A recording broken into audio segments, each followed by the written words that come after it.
And for the record, letting somebody think somebody they love is dead when they're not is quite cruel. I mourned you for 3 months. And in the 3rd month of mourning you, I tracked you down. I wasn't trying to track you down. I was trying to track down the fucking assholes I thought killed you. So I find you. And what do I find?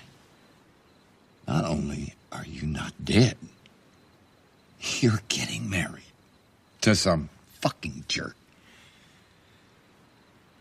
And you're pregnant. I overreacted.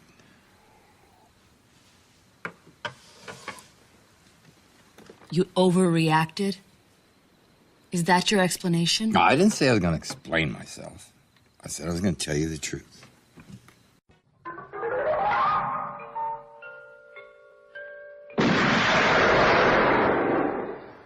Do you expect me to talk?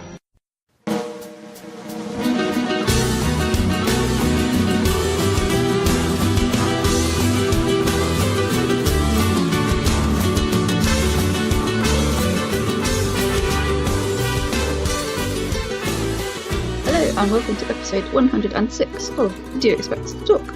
I'm your host Becca, and always I'm joined by the illustrious Chris Byrne and Dave Bond. How are you both? Illustrious. Wakey wakey, eggs and bakey. Fuck off! He's not ready for his eggs and bacon yet. Sorry, I meant good evening. Well, that was a gargantuan entrance. Bit of a sort of Freudian slip there, sorry. I meant to say good evening, and I yelled fuck off. Bugger off to a lot of you. Mm. I think we've just lost half our listener base. Why? Because they're not used to me swearing. Now we're now down to 5. What? Because Dave told me to fuck off? Yeah. We've lost the Jackson 5. Oh dear. I want you back! That's me. Thank you. Oh dear, oh dear. Anyway, today is a momentous occasion. Yeah, we were discussing this beforehand. This is history in the making. Tell us why. It's because it's the first film we've ever covered where one of the leads died having a wank. What, in Thurman? Yeah. Not even. No. Yes. David Carradine died 6 years after this film having a wank. Fun fact. Fun fact, folks! Yeah, lovely. Oh dear, oh dear. It's just what, how many famous people actually have died having a wank? Well, we were talking about filmmakers, weren't we? And we were like, did Michael Hutchence ever make a film? And apart from that, we were a bit lost. We didn't know who else. But also you got people like Elvis, he died in the bathroom. You That's know something else. who's died having a wank. Email us at expect@gmail.com. Well, the thing is, though, that, like, Elvis died trying to have a shit, but his colon had collapsed or something, so he couldn't. Yeah, it was more for medical reasons. But the thing is, though, we don't really truly know, because it's only because of where he was found that it was just evidently post-mortem and see that he wasn't capable of having a shit. Yeah. I just something's dodgy about that whole thing. It's like, why would you do it in a cupboard? It's a very unlikely place to pass away, isn't it? Not really.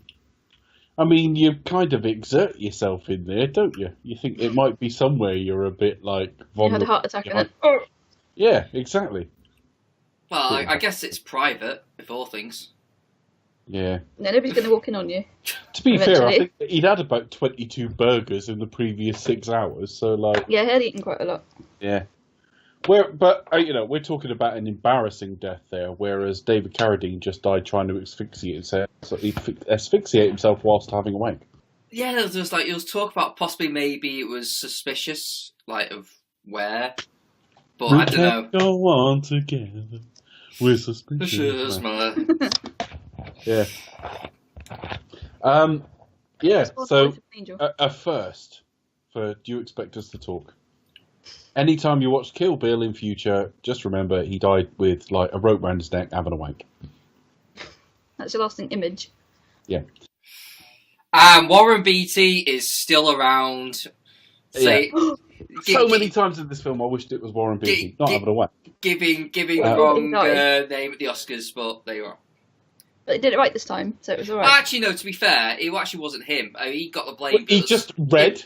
He just read. Yeah, it was. Well, no, actually, if you actually watch the what happened, this is the Oscars last year, but it actually wasn't him. He was meant to read it. He looked at it thinking, hang on, something's a bit wrong here. Yeah, and then Faye Dunaway looked at it and were like, La La Land, and then fucked off. He stayed and sort of got all the shit for it. I feel really bad for him, to be honest with you.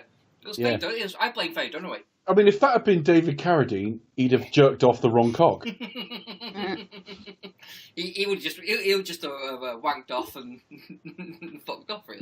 Not fingered. Yes. Because Faye Dunaway wasn't. What are we covering tonight, Becca? Tonight, we finally get to Kill Bill Volume 2. Starring Uma Thurman, David Carradine, Micheal Madsen, Vivica A. Fox, Lucy Liu, Julie Dreyfus, and Shinichi Chiba, and many, many more. Music by Robert Rodriguez. Fun fact about him coming up later in the show. Written and directed by Quentin Tarantino and released in 2004. That's great. Is Sonny Chiba actually in this volume? No, but... Gordon Lewis? Well, Yeah, Gordon Liu, definitely. Technically, if you include the credits, they are like all cast like Lucy Liu and all that. They are actually... But they're not actually in it, no. You could, but they're in the... Like, I borrowed my cast list from last week because I ran out of time. Oh, fair enough. So you just read the same thing again. Apologies. Well, it's pretty much the same film anyway. I mean, David Carradine having a wank. I mean, like, right at the very end, it kind of plays as if you just watched like both films back to back. You know, as if it was like the whole bloody affair. Yeah. So those few months between the two don't, just melt away when you get to the end credits. Definitely. Yeah. It all kind of merges into one. It did make me wish it was all just one big, massive, epic film, but... That'd be immense. I know. But there you are. I wonder how it would work, seeing it. I think it would probably work a lot better, rather than having it split. I've never particularly liked the split, but then, I'm up for a 3.5-hour film if it's the exception, not the norm. Yeah. I think on this level, I think because it is... I still think that we reached peak Tarantino. Well, maybe perhaps by next week or the week after standards. I would say this is probably acceptable for a 3.5-hour film. Yeah, we ain't got to his best film yet, but there you go. Well, no, but that's just in my opinion. But everyone's different. We say that now. Now we can comfortably sit at home and watch it, on Blu-ray or whatever. But if we had to say go to a cinema, that might be a little bit of a grueling experience. I'd just have hot dog and try not to sit on the seats that are got spikes sticking out of them or anything. No. I reckon I'd be all right. It's a very different film from last week. It is as much as they sort of hang together. Even the way it's shot just looks different. Uma Thurman is she's got slightly shorter hair in this. She's more tanned in this. It does feel almost like it was a different shoot. Well, it kind of wasn't. Whether they had any breaks, downtime between. In the middle, I was between the two volumes. When they shot it, they didn't really know it was two volumes. But whether they did have any breaks after, maybe. I mean, it's quite possible with the House of the Blue Leaves taking 8 weeks to shoot, they had a break afterwards. If you go back and watch House of the Blue Leaves, she's got longer hair and she's very, very pale. In this film, her hair's slightly shorter. Well, you've got wigs and stuff, I know that, but she is noticeably a lot more tanned. It doesn't look like it was shot at exactly the same time.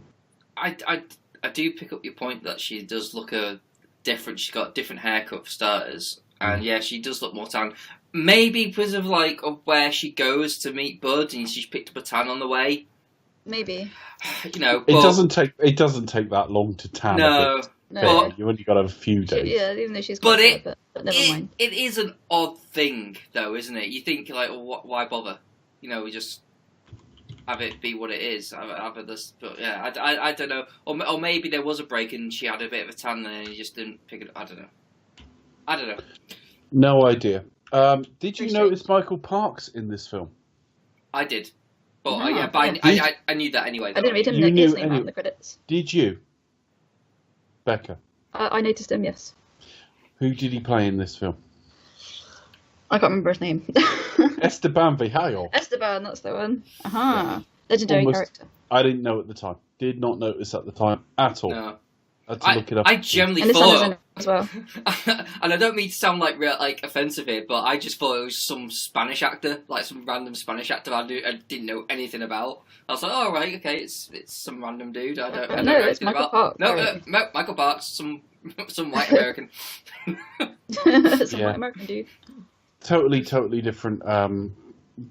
I watched Grindhouse last night because I'm getting ready for like Death Proof next week. I will watch Death Proof separately as well.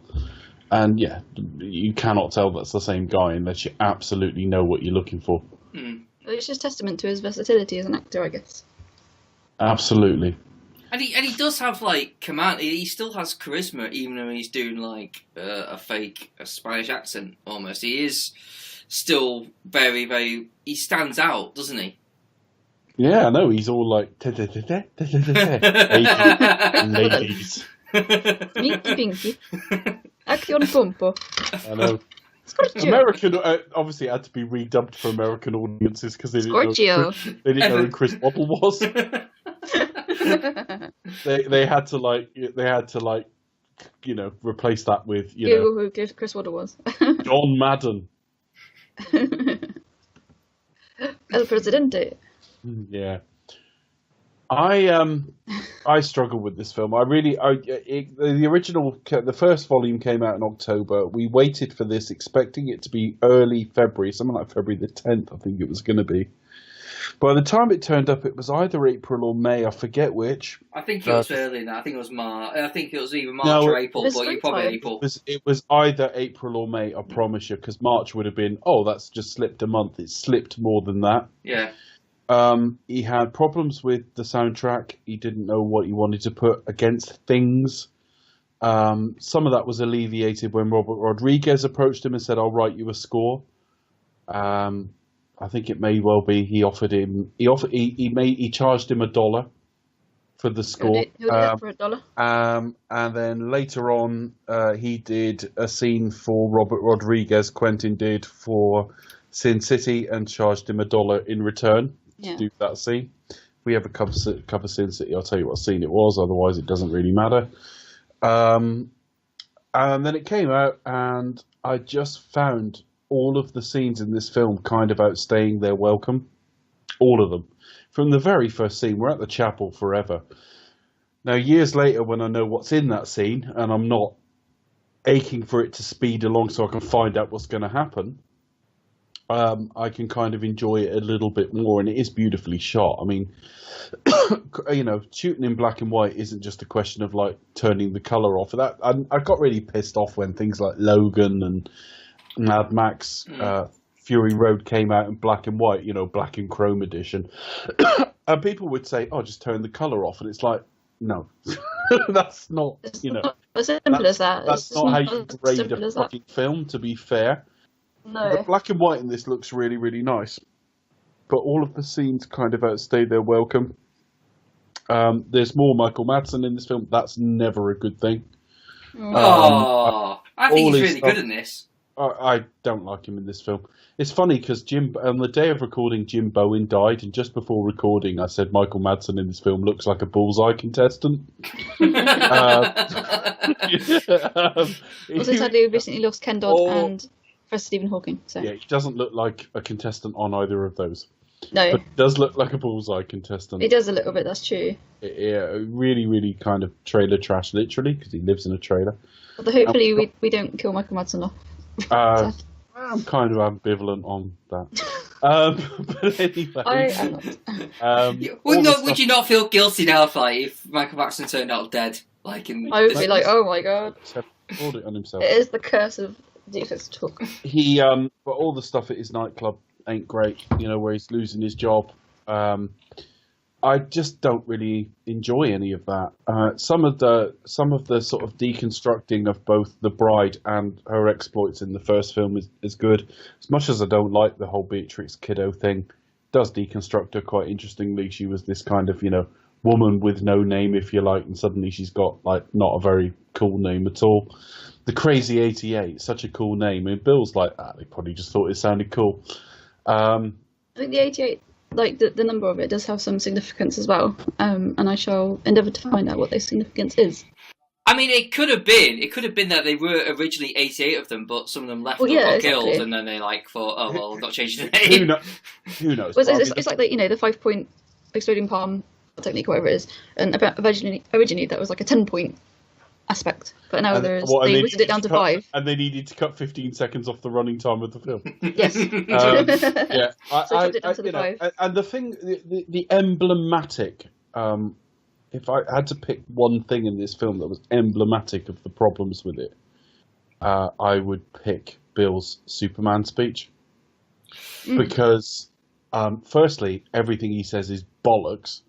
When he talks about the character, I mean, and this is a guy in Quentin Tarantino who I think knows comic books, but I don't really know Superman. And I'm not an expert, but he's based what he knows off the Christopher Reeve Superman films, frankly. But we'll get to that when we get to the scene. But it goes on for ages. It's self-consciously pop culture referencey.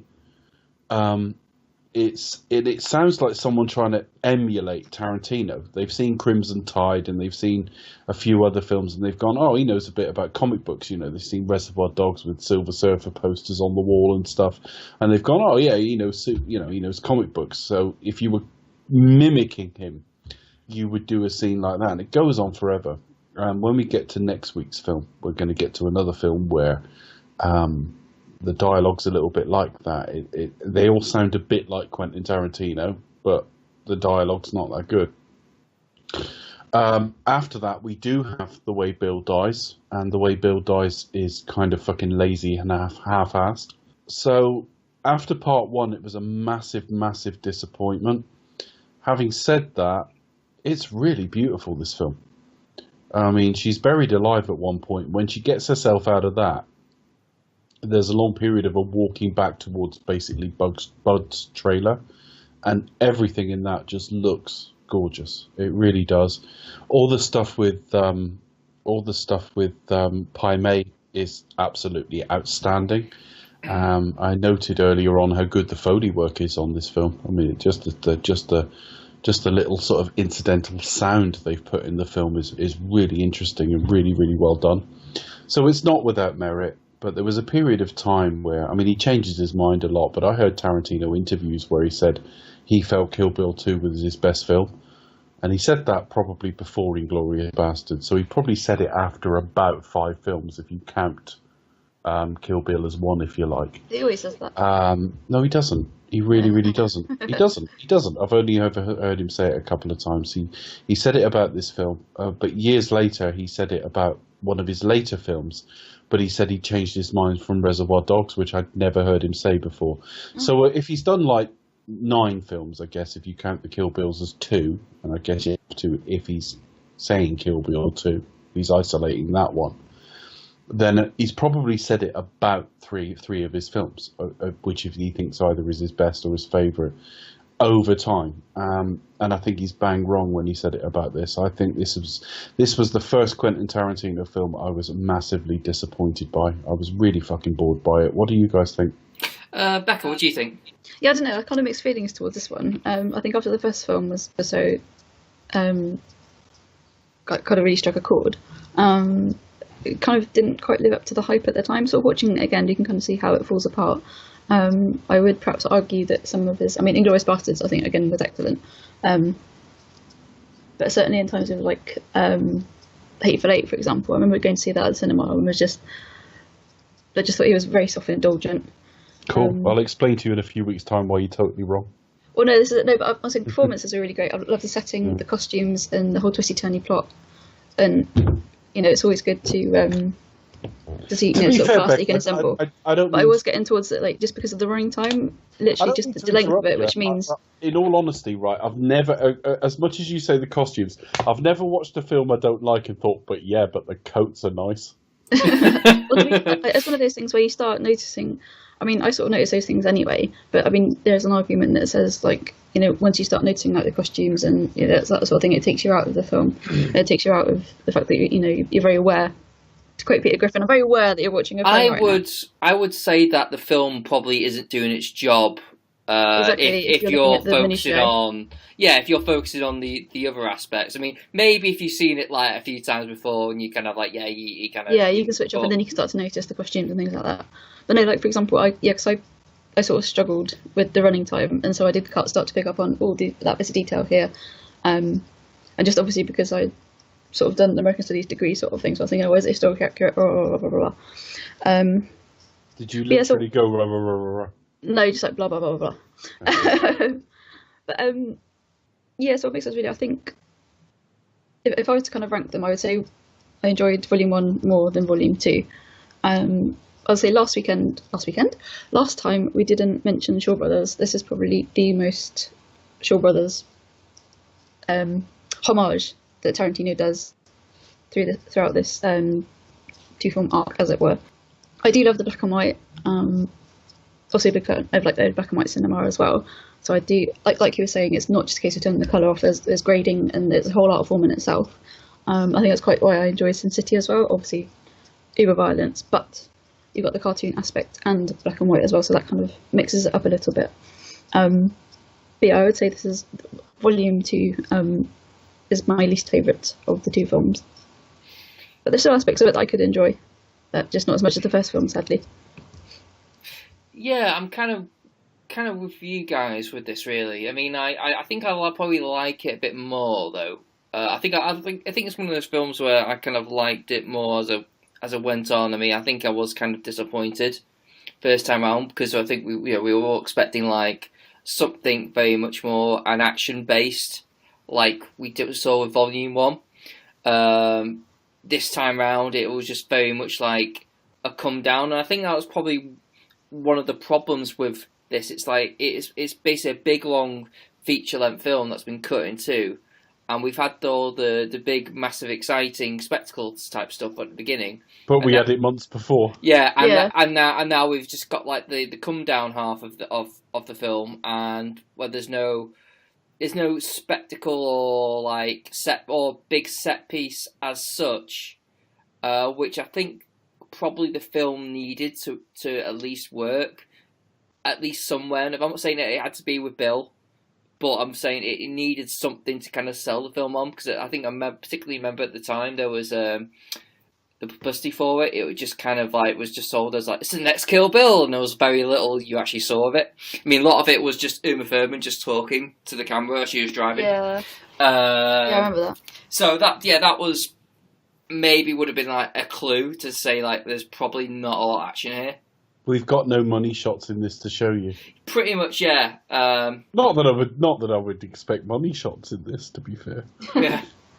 But yeah, and I think you're right there. I think there are times where it's probably Tarantino's poorly written stuff, and then there are some things I think okay maybe you should have handled that better, as we'll probably get to. But there are things I like about it. I mean, I disagree with Micheal Madsen in this film. I mean, I do agree with the fact that he is a shit actor, but he won a speedboat. I agree that he's a shit actor, but he has been good in two films, this and Reservoir Dogs, and I think here he's actually been given like an interesting character. No, Reservoir Dogs and Die Another Day. Not Die Another Day. Yeah. Die Another Day. I love the way he salvaged that mission by shrugging his shoulders shrugging. like he just didn't give a shit. Yeah. I think his character, there is a really odd complexity about that character that I've liked as the years gone by. I really like the idea that he's just like on the one hand just a complete bum who just like seems to just let himself go, but he still has this weird, well not weird, but he still has this like killer instinct. I mean, he does get one over on the bride, and then he gets sloppy and he gets killed by Elle. So there are elements in it that I just think that's pretty well good. That there are elements in it that I think are actually pretty well good. I'll say that again. There are elements in it that I think are pretty well good. Shut up. Oh, you're not literally going to say it again. Okay, no. Fair enough. No, there are elements in it that I think are decent. I think the cast are great as well. I think we'll talk a bit more about Daryl Hannah. I think she's great. Bill, David Carradine, Mr. Wank Yourself Off and Die in a Cupboard Somewhere. That's Mr. Wank Himself Off and Die in a Cupboard to you guys. Yes. He's great in it as well. I mean, I think he's less served by giving that poor Superman speech bit. It's bad, that, isn't it? Yeah, but he commands the screen. He clearly has screen presence, and it's I can clearly see him as he sells me as Bill. So I think that's probably where we disagree. But generally, yeah, it's a film that's just lacking, and I think it's kind of missing its first half that it needed to make it complete. And it's got its flaws, but it's got plenty of good merits about it. So okay, shall we discuss this film sequentially, folks? Go on then. And why not? Well, in terms of how far Tarantino can do sequential. Well, he largely does here. There's a couple of bits where we see there are flashback sequences, and there are bits where we see something again from the bride's perspective. But broadly speaking, he's done this in a pretty much in order. Though we do start with a sort of slightly altered look at the shooting of the bride in the first film. Well, at first we start with like a really old-fashioned black and white. We basically get like what was the trailer of Uma Thurman in the car talking to the camera, and it's very much like I don't know what you call it.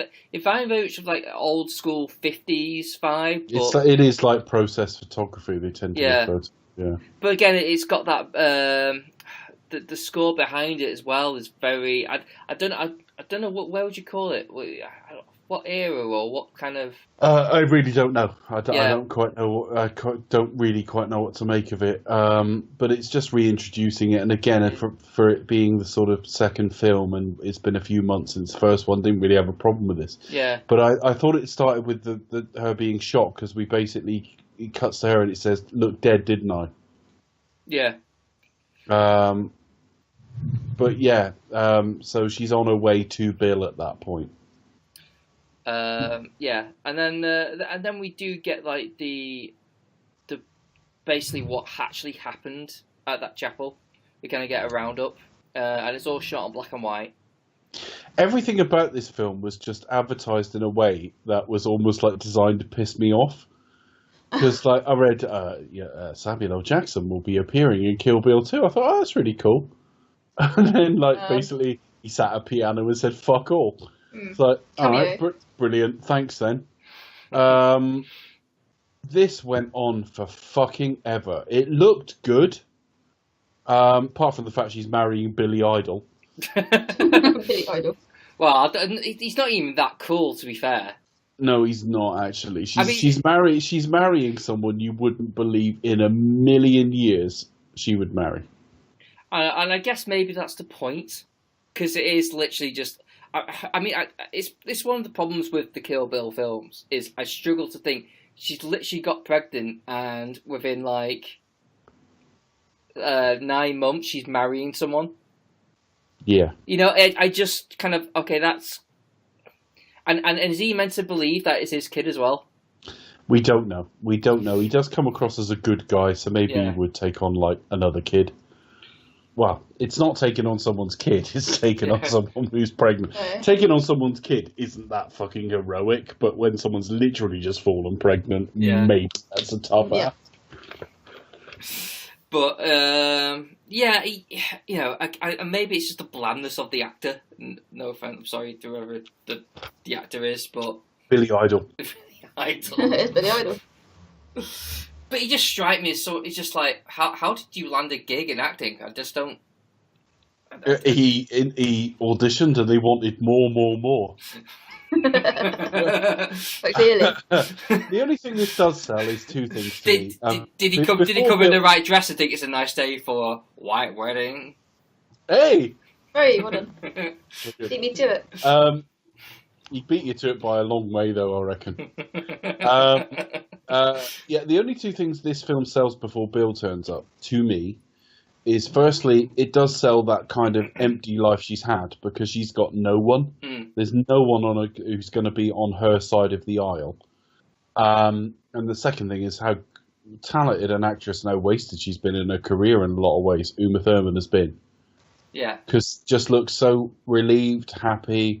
Her face just tells like 1,000 little stories during this scene. You know, you get how lonely she's been. You get how relieved she is that she's finally got someone.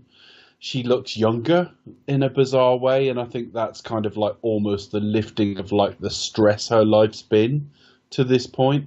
Really like this. I don't like the scene very much, but I like her in it, and I like what it's trying to tell us.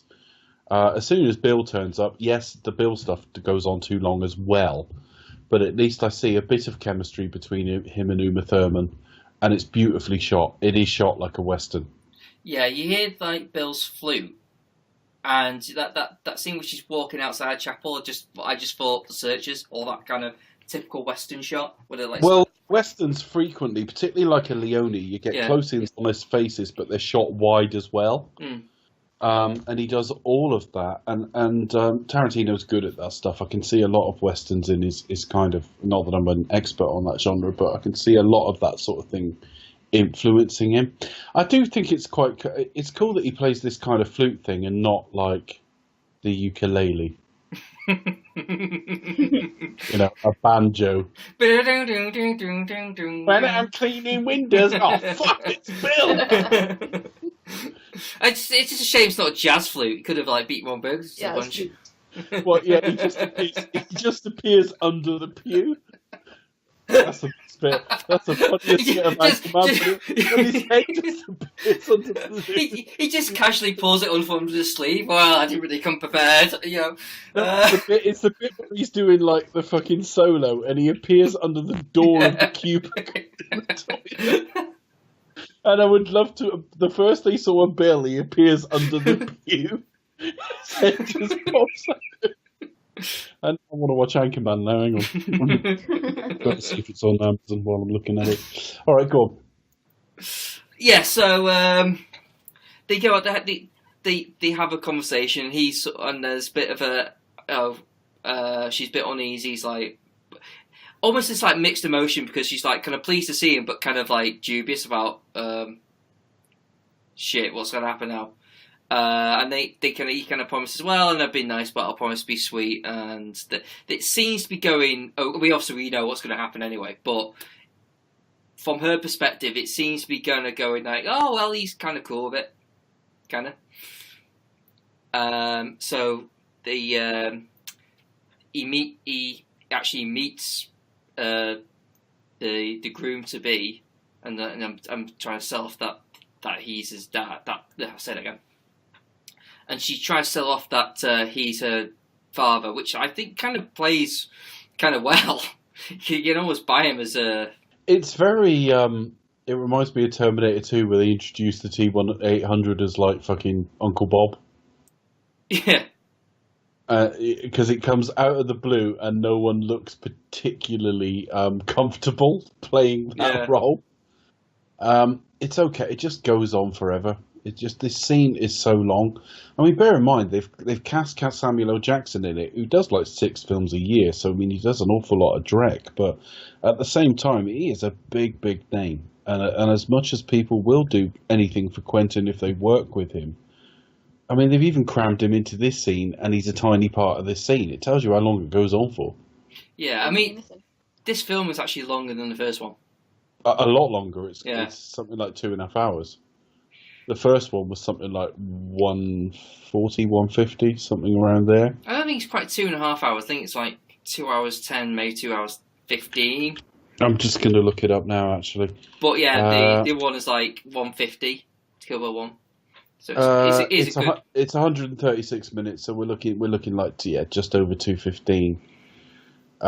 It feels it. It really, really feels it. The first one was, let's have a look, 111 minutes. So there's about 25 minutes in length between the two of them. But I feel it. It's got none of the kineticism of the first film. It's not designed to be fair. It's hard to put that forward as a criticism because it's not meant to.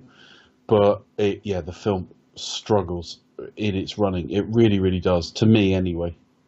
Yeah, it could be because it's not packing a lot of its emotional weight. I mean, we'll get to the stuff with later on where I think it could have even used a bit more time on certain things rather than like sort of, oh, let's get to know what the minister at the chapel was like. You know, it's just kind of, well, I don't give a shit, to be honest.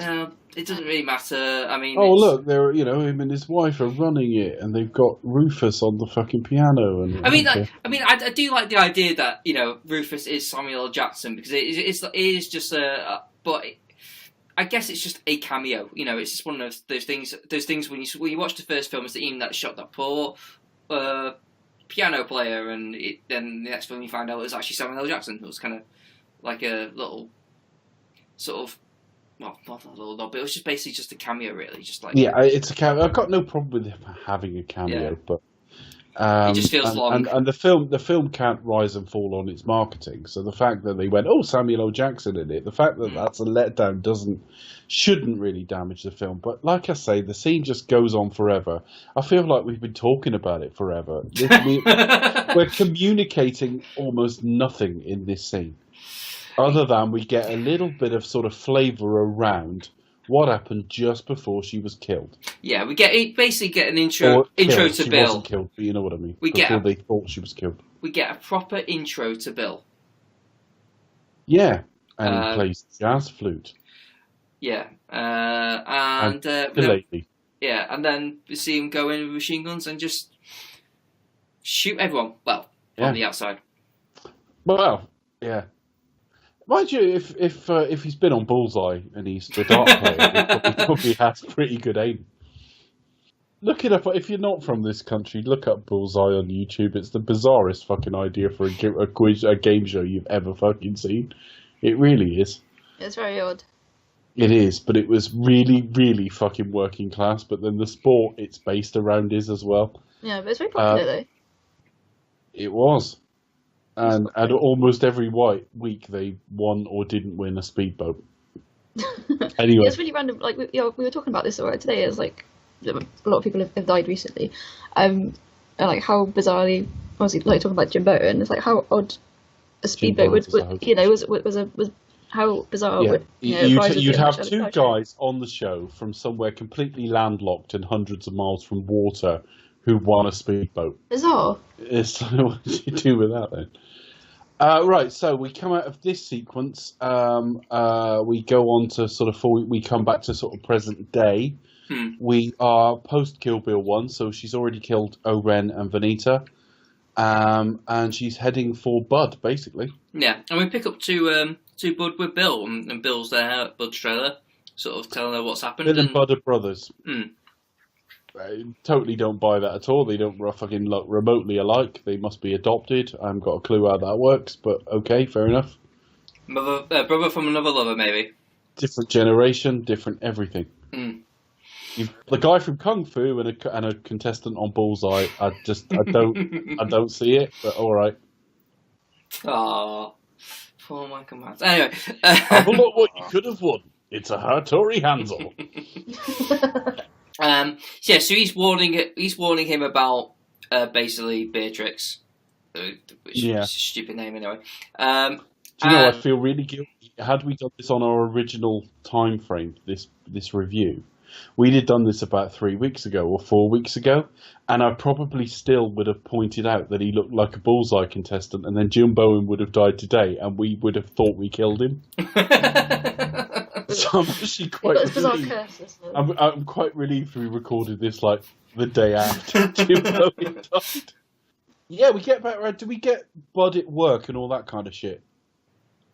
Yeah, well, yeah, we get this. We get Bud at work afterwards. We basically warns her about Beatrix Kiddo, and he's just a bit, yeah, well, whatever. Just like doesn't get. He says he's pawned off his samurai sword, and he just doesn't seem to care. So we can see him at work, and seems to go.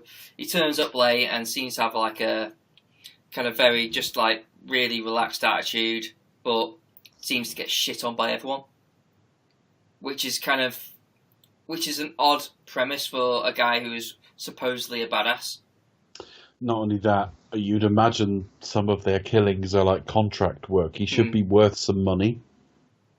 And he lives in the middle of nowhere in like a trailer, and he works as, is it like a bouncer in a titty bar kind of thing? Yeah. All again, it's going to be a repeating theme of my review. This goes on forever. I don't care. He's not happy at work. He's not popular at work. He's being, demanded to do things like clean out toilets and stuff like that. He's clearly not doing well in life. But does the film have to take so fucking long telling us that? It's almost like if you've split it into 2 volumes, and this was probably like an hour of film stretched out. Yeah, it probably could have been shaved down. I mean, I don't know if the whole bloody affair is a bit edited for the volume 2 parts. I don't know. Maybe it wouldn't be edited at all. Maybe it would have been like a 4 or 5 hour film. I haven't got a bloody clue, but I just know that separated from its predecessor, everything feels really drawn out. I'm just not that happy with it. But the whole gist is the bride is on the way to kill Bud. And I think it sets up the audience expectations because he's thinking, the bride's going to fucking walk this. Like, he does look a mess, doesn't he? He's years past his peak. I mean, at the point where they killed him, they nearly killed her at the chapel. He was like a peak assassin. 4 years on, he's a drunk in a shitty job. Yeah. And apparently holds a grudge against Bill for which we don't know, but obviously he's fallen out with him, and he just seems to be on a pity train really. But again, this is all kind of like setting up to what's going to happen when the bride shows up. You're thinking, well, he's going to deal with him, no problem, or there's not going to be like. It's not going to come down to like a major fight, or so to speak. But it turns out when he comes back home, he actually gets one up on her. Yeah, which is not the same as getting one up her. No. He shoots her with rock salt, doesn't he? Yeah. Yes. I'm not quite sure why, but I suppose we've got to keep her alive. Maybe it's a reference to A View to a Kill. I doubt it. I know it's not. Yeah, because I'm sure Tarantino is like, A View to a Kill's iconic. Yeah, because like at the time, Micheal Madsen was like casting a new Bond film, so Tarantino thought, what's my favourite Bond film? Oh yeah, of course that film's worse than Die Another Day. Well, you could argue. I get it. That was that Roger Moore one, the one with Christopher Walken. View to a Kill. That's it. Yeah, I can see Tarantino doing that. That's the one. I mean. From Bud's perspective, I mean, he's got his big whole plan drawn out of killing the bride and then burying her alive. Presumably, again, he apparently hates his brother, but then tells her later on, "This is breaking my brother's heart." So he does kind of care for his brother to some degree. And then he lives in his brother's shadow. I think it's sibling rivalry, and he's the younger sibling as well. I mean, I think it's shit casting. I really do. But even though they're too far apart in age, the point that he would be the younger brother would still stand. Why not cast like Keith Carradine? Yeah. But anyway, carry on. True. So I mean, I don't know what Keith Carradine or John Travolta as Bill. That's true. Anyway. Oh, the Vegas Brothers film we never got. Oh god, that would have been interesting. No, it wouldn't. I'm glad we didn't get it. So he plans to sell. Becca did say interesting, not good. To be fair. Yeah, true. But I don't think it'll be that interesting. Well, it may be interesting in the sort of... It would have been interesting, like, they cast him in a whole fucking film? Yeah. Interesting in the sense that, how the fuck did this get made? Like... Need to get in touch with the How Did This Get Made people. Who did a great show on A View to a Kill. Exactly. It all comes full circle. So yeah, he plans to sort of sell off the saw to L Driver. Yeah. Yes. Because He's called her. Yeah, she's come there to buy his sword. They all want this Hattori Hanzo, and basically, even when he was active, he clearly didn't make a lot of those. They were difficult to get your hands on, and they were expensive. Yeah, so Bill has one, Bud has one. Obviously, the others don't have one because Elle was living in the shadow of Beatrix, almost with like that same rivalry, jealousy. So Beatrix didn't have one until she went to Hattori and said, "Can I have a sword, please?" Yeah, I know, but the mere fact that she has one, dialogue, folks. yes. Can I have a sword, please? See, Kill Bill 1, she says that. but the sheer fact that it actually is hers makes her want it. So it's that kind of... It's specifically for her, isn't it? Yeah. So he hasn't made it for anybody else. Yeah, and plus she's just that demanding as well. She's just wants things. She just takes them, as we'll find later on. So so that's Bud's whole plan. So he basically buries her alive, and then wakey, eggs and bacon. I fucking hated that line. Hence why you told me to fuck off when I said it. Yeah, sort of. I just thought it was awful. I just thought everything just felt so self-conscious in this film, in his writing. It was just like he used to sort of throw out these lines that were effortlessly kind of amusing and stuff. But now he's trying to... You can see he's working. It was almost like, I've got to say something here. It's almost like when we went back to Bond and you had like Brosnan forcing lines in where they weren't meant to go and stuff like that, just because... fucking rubbish. I hated it. I really, really hated that line. And it jarred on first watch. It was almost like I'm sat in the cinema and he said that and I was like, ooh, you know? Really didn't like it. Your thing is though, Dave, for me it was instantly quotable.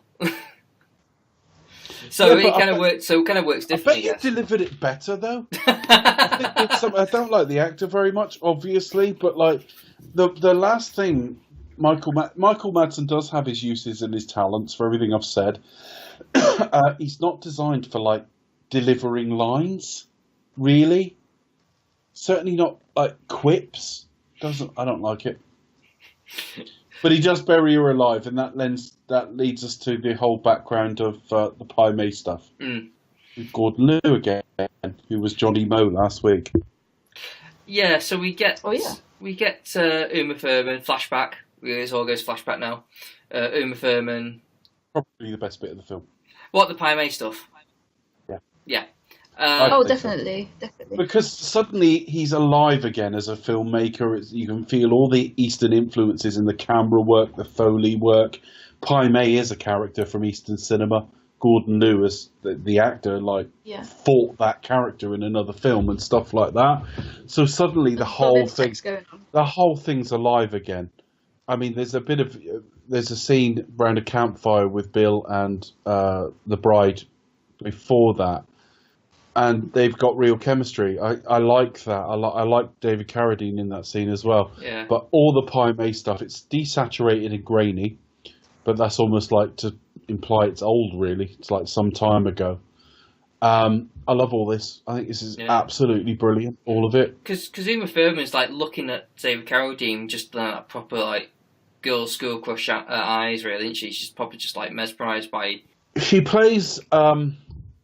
do you know, for just basically a genre film, I don't think I've seen an actress go through like a journey of like maturing through a film like that since probably Jessica Chastain in Zero Dark 30. In that film, that character goes from like an ingenue to like a real sort of seasoned, slightly wary agent, and they don't do it in any cliched way. It's just very, very subtly done. I see this with Uma Thurman. She can play kind of naive and wide-eyed really well. Yeah, she does a really good job in this film. And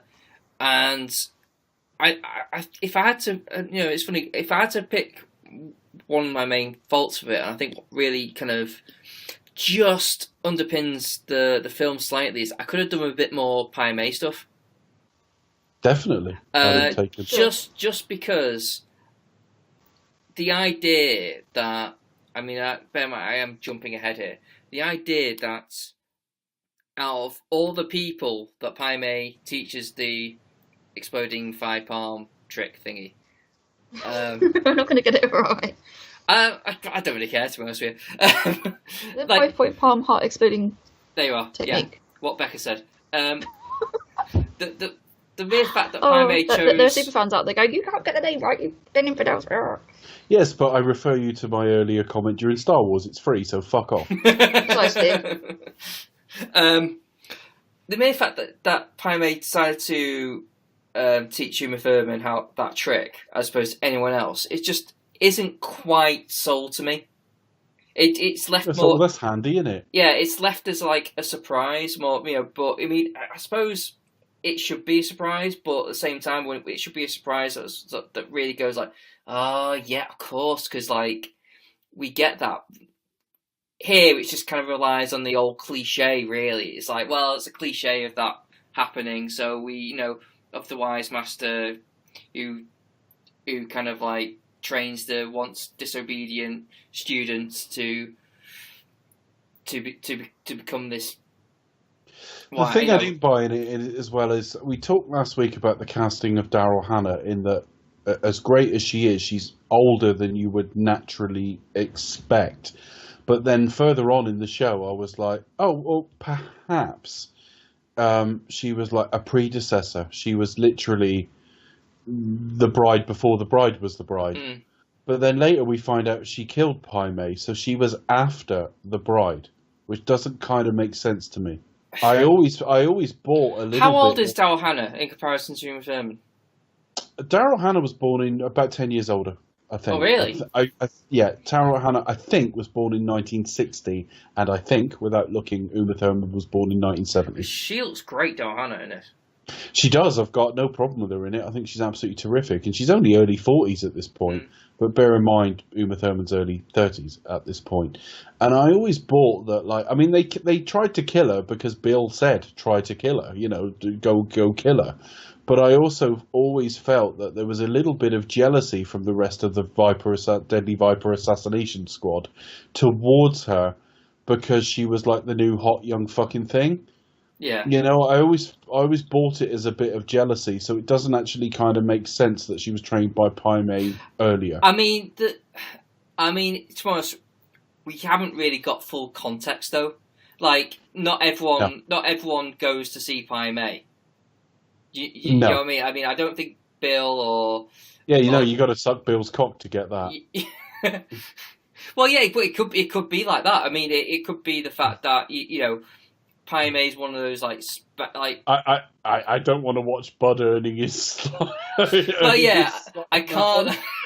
Yeah, but I can't... I don't... Go on, then. Ren never saw Pai Mei. Well, that we know of. Yeah. But we didn't. She didn't. So, we get a backstory enough to surmise she didn't.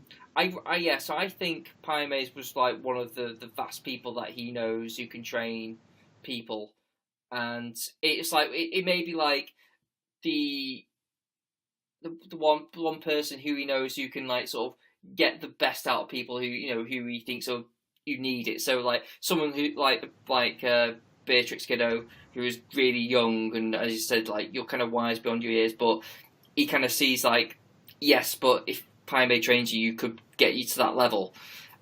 He could have done L Driver, could have, like, taken to see Pai Mei to teach her a bit of obedience, because obviously she probably lacks a bit of that. That went well. Yeah, obviously. I mean, that's me spitballing, because the film doesn't explain any of this. So no, but it kind of makes a sense. All right, fair enough. But the whole sequence is great. We basically get her training. We get her learning we hear reference to the 5.5. What's it? 5 point. What is it again? The 5 exploding heart trick thingy. 5-point exploding heart technique. That's it. 5-point exploding heart technique. That's the one. And we also get her learning the 1-inch punch and all the rest of it, which has some basis, in fact, because Bruce Lee could do something similar. But it's just great. It's just a great little break in the film. I love Pai Mei just as a character, but also the way it's shot. Lots of sort of pans in and, whip pans and this kind of swishy Foley work. And stroking it's really his good. beard. The constant stroke of the beard. It's great. It's good. I mean, like, he's kind of like a likable arsehole, isn't he, really? He's just, like, such a dick to everyone and everything. Yeah, but it's part of the training. It seems to be based around sort of humility first. But there you go. Again, goes on a bit long, but only in the context of this film, because I could have watched a lot more of it, but in the flow of the film, I feel like we're with it a bit too long. Yeah. I just think we could have done a bit more. I think in the train we could have seen a little bit more personal connection between the two, just to understand the reason why Pai Mei. Well, she's devastated when she finds out Elle poisoned him. Yes. And I don't see anything to explain why, because he makes her life an absolute misery. You can understand some gratitude for the skills he gave her, but at the same time, you'd still expect her to be like, you didn't have to be that much of a dick about it. Do you know what I mean? Yeah, but that whole bit where it's revealed is one of the times where the dialogue's just like, oh no, this isn't well written. This is kind of lazy for Tarantino. This feels very much like what the 100% wrong. You're totally 100% wrong, 100% right thing. No, the whole like, yeah, I killed your master, and then I'm gonna kill you. It's just like, no, it's just that's. But yeah, it cuts to her actually killing him, and they kind of echo each other's dialogue, and it's really like it's overly long-winded again. It's a guy who's like in love with his own dialogue, and it's like it's not actually working, Quentin. It does most of the time. Your whole career has lived up to the hype, but it's not really working here. Yeah, I mean, the film does do. I mean, there's another cutaway. Yeah, I think, as you said, the 100% right and wrong. It's like, did we really need that cutaway? Does that? Don't we not just? We don't need to see it. If we do see it, we don't need to linger on it as long as we do. I mean, that whole scene can be done in 2 lines of dialogue. 2 or 3 lines of dialogue. The only echo, of course, is we wondered how she lost an eye. Pai Mei snatched it out for calling him an old fool. Yeah. And, of course, his greatest protege snatches out the other one. And gets the exact same reaction from her in terms of pain and wriggling and the way she moves and everything. So there's a nice bit of echoing there, but all to what purpose, I'm not quite sure. But anyway, we've jumped ahead now. So yeah, we skipped it. We have. So what we've done, so we basically get all the training, the Rocky montage. We get the Rocky montage with Pai Mei and the back projection with the doing where the she shags Adrian Fit. I know. We need a montage. Oh my god! Just give me want to go and watch Team America. Oh, Team America's great, isn't it? So we basically go back to the coffin, and she goes, "Oh, I'll slip out. I'll use that technique I've just been reminiscing about." Yeah. Punch my way out of the coffin. Yes. Yeah. Obviously, he still doesn't have the technique Pai Mei had of just literally one single punch straight through solid. She still cuts the shit out of her hands and stuff. Like she didn't quite master it. The one bit of the film on first watch that I remember, and also remember going, "Oh, I really like that," was the bit where she gets out of there and with her carry homage, the hand coming out of the earth. Yeah, totally like the end of Brian De Palma's Carrie. And then and Brian De Palma is one of his very favourite filmmakers, so I got to think that's deliberate. And then she heads for a diner with like dust and dirt flying off her. And that's the one bit where I thought, oh, I like that. In the entire film, I thought, oh, that bit works really well. Well, it just goes, can I have a glass of water, please? And just smiles really sweetly, just like as if nothing's wrong. I do. It's one of those funny things, like being like climbing out of your buried grave. I just think, once she's like punched the hole through the coffin and soil's like pouring, I get the fact that you'd be able to sort of like climb through, but it's how it's kind of shot of her kind of like just zooming up It's through like the Superman soil. going down into the earth in like the first Superman film. Yeah. She's just like propelled upwards. I just don't think it's that easy. I still think it would be a bit of a struggle to kind of like drown in dirt. But there you are, you know. But whatever. The whole thing's just so what? I mean, as a way to get us into the flashback, that's cool. I really like all the Pai Mei stuff. But all of this, really, if you take the flashback out of it for a minute, she goes to see Bud, and all of this basically leads her to go back to Bud, and we've lost like 20 minutes, half an hour. Well, yeah, it's pretty much like we're coming to like close to the hour. Yeah. An hour's worth of film. I mean, I remember like, because it's when Elle meets Bud is within that scene together. It's where we actually find out Beatrice's real name, or the bride's real name, which is Beatrice Kiddo. Which I think we said last Which episode. is a pretty cool little joke, yeah. Yeah, we said like last episode, but it just means nothing. It's just like, oh, so what? You know. Well, as a one joke with her like dressed as a schoolgirl with around children with register being called, that's funny, but it doesn't justify the whole fucking thing as an idea. No. So we get Elle goes to see Bud, and they have their. It turns out as she's heading in, the bride's watching, but we get that like later. That very little playing with time in this film, but that's just one of the few times it does. She's gone there to buy the Hanzo sword. Yeah, and she's there with a big bag of money. Because no one has like standing orders or bank or clearance service or anything like that in this world. No, well, it's a movie world, isn't it? So everything's done with like big bags of cash. Any dodgy dealing's done with big. Yeah. Oh, I know. Fine. So yeah, that's online banking probably isn't a thing yet. Yeah. So Bud asks her what's the biggest R she feels. Is it relief or regret? And it's called again. This is kind of like Tarantino saying that. Yeah, well, you obviously feel both, but which one do you feel the most? It's like that scene that was cut from Pulp Fiction about Elvis or the Beatles. Yeah. And Elle leaves her black do you mamba. feel regret or relief? Yeah. And the answer is John Lennon. Oh, poor John. And Elle leaves a black mamba in the money.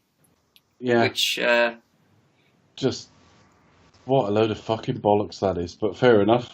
And he's bit in the face. Ouch. And then he swells in the face to look even more like a Bullseye contestant. Basically, add a degree of obesity and possible alcohol abuse. In terms of look. And maybe a loss of a finger. And then one of the few bits of dialogue that I think is poor but is made to work is her going on about the Black Mamba snake. But I like the little touches. She's written it down in her notebooks. Like she's read that and gone, "That's really fucking interesting. I'll write that down." Yeah. She's I done her kind of research. All very self-indulgent, but it actually is made to work by Daryl Hannah. She is really great in this. She just delivers the lines with relish. She hams it up it, but in a really good way. Yeah, when we say that's true, relish, actually. we Yeah, I don't would mean agree that one. stuff you put on burgers. Yeah. No. When you say ham, you don't mean it like delivers it with garlic mayo. Tasty. No, I would say like the way she kind of delivers the lines. I think that is one of the high points of the film. As you know, one of the plus points of the film. So I would agree with you there, Chris. Yeah, it's just like the word gargantuan. It's like, I do love the word gargantuan. At this point, I'm thinking, for Salma Hayek dancing with an otter. Much better. Yeah.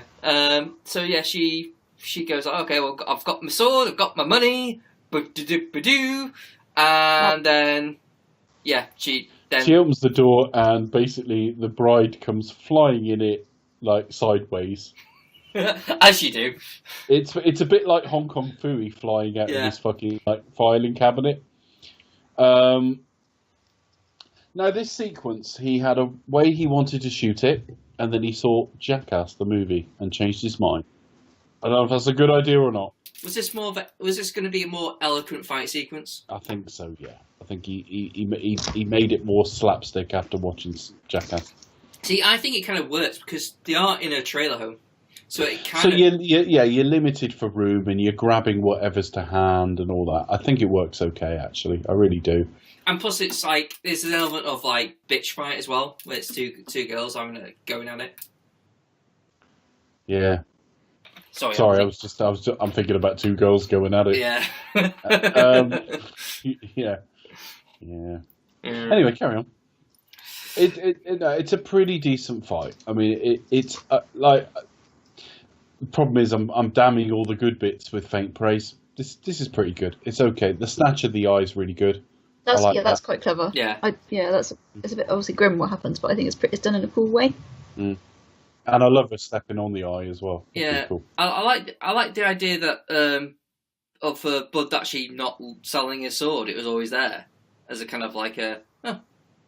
It's almost like he likes a good shit stir. Yeah. Yeah, I sold it. You know, this priceless fucking gift I was given. I pawned it. Yeah. Well, he didn't. Yeah, and it's kind of like I thought you said so. Well, I guess that makes him a liar now, doesn't it? You know, it's a nice little. Oh, well. But yeah, no, I do love the idea of snatching the eye. It's almost like it's almost like a fate worse than death, almost. Well, she's in the middle of the desert. Yeah, in a trailer with a black number that's got a snake knocking around in there, and she's blind. Yeah. One of the things that did bug me though, she didn't take the money. It does annoy me as well. It's like, really. That shows how engaged I was. Yeah, I guess it's just like true. where the film was going, you know, with like where the film ends up. And obviously, the bride doesn't know this at this point, but where the film ends up with like which she's like with a daughter, you think it would tie things up nicely to her to have like a nice big bag of money to kind of like start a new life together. You think? Yeah. But anyway. But like, how thin this is, because actually we're about to start Act 3, right? Because basically we've had a bit of the chapel, we've had her heading to Bud, we've had her like buried alive. She's come out, had this fight with the bride, with El Driver. That finishes, and then she heads to Bill. That's all that's in this film for 2.25 hours. It's self-indulgent as fuck. It really is. I just think it's just lacking because of like they split the film in two. It's just missing that something, you know. It's just missing that kind of. I think there's a certain thing when you get like your natural story and you split it into two different parts and two different features. Something's got to give, and usually it's the latter ones that suffer from that because it just feels like it's just missing something. Or in terms of like usually in trilogies, it's usually the middle one that kind of is lacking. But here it just feels like it's just missing its connective tissue almost. Yeah, so we are hurtling to the third act. Though actually, there's only about like 45 minutes of the film left. But about an hour, but that's including like the big long credit sequence afterwards as well. So. Yeah, so she's off to see Mexican McGraw. Michael Parks. Yes. Did not recognise this on first viewing. No, it took me a while. Well, yeah. I thought it was some Spanish dude, so there you are. Well, yeah, she basically goes to see a pimp who knew Bill's mother, which implies he was raised by a prostitute. Mm. And she goes there to get Bill. She's driving along the dirt road. That is clearly where the accident that's been in the press recently came from. I don't want to comment on the rights and wrongs of it, but there was one thing that Quentin said that I thought, yeah, that actually makes sense. When they talk about it as a stunt gone wrong, he says, well, none of us ever thought of it as a stunt. It's just driving. And actually, when you look at it, it is. It's just a dirt road with a lot of loose sort of dirt on it. So therefore, I suppose there's less grip. But it doesn't play like a stunt. She's just driving. Something went wrong. Now, whether she should have been made to do that is a different matter. But she heads to see Esteban, who is basically a pimp, and she's looking for Bill. Yeah, I think Uma Thurman's great in this scene as well. She's really charming. Yeah. There's a really sort of, like, you know, by the time she asks, like, where's Bill the second time, where she's kind of like, Bill. I think, she's really, really great in this. She looks cool as fuck as well. Yeah, and she's actually properly beautiful in the scene. Uma Thurman isn't always. She's striking, but she's unusual looking in that she can run the gamut from like really attractive to really not that attractive. And with a bit of a tan in the way they've dressed her, she actually looks properly beautiful in the sequence. Begrudgingly, I would. Yeah, so he obviously having told like a big long story about like about I once took Bill to see the postman always knocks twice. You know, I was like, okay.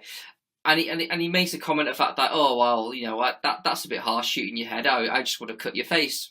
Oh, that's nice. You're a nice guy. Yeah, so he tells Uma Thurman where Bill is. Yeah, that's her actual name, Uma Thurman, in the film. So yeah, she goes up to his house. He's got quite a nice house. Did this bit remind you a little bit of the Hotel and Casino Royale? With the big roundabout in the entrance. Oh, yeah, no, I know that's what you're true. on about. It was kind of like a big, almost Yeah, like it's an a little bit like that, estate. isn't it? It was like a big estate of different things. I think it was like house numbers as well. So it was like walk through reception. I've never really thought about it, but yeah, kind of. It's obviously a lot more sort of Spanish or Mexican, obviously, influence than that. And of course, she goes into the property with the sword that I'm sure there's continuity errors with that sword on her back. I'm sure it keeps changing angle, but I might have imagined it. It does look a little bit like pointing different ways at different times. She goes in, and obviously Bill's there with her daughter, and she had no idea. And she plays that really, really well. She finds her daughter alive. It is kind of fucked up way to introduce your daughter. He thought he was dead. With a little game of like shooting each other. Yeah, mummy, fall down, you're dead. Yeah, okay. I have to say, on balance, this whole act of the film is utter shit. It looks really good. I think certainly Carradine sort of earns his part in the film here, as much as I might have preferred Warren Beatty, and I stand by that, because there were bits where I was watching it earlier tonight and thinking, God, I would have loved that to have been Warren Beatty. But it works, and he's really good. But it's really fucking long-winded again. It's like 40 minutes of absolute fucking bollocks, leading right up to her just poking him in the chest 5 times. And that's jumping about 5 steps, I know, but I mean... So I've just got the image of Uma Thurman just going like, done.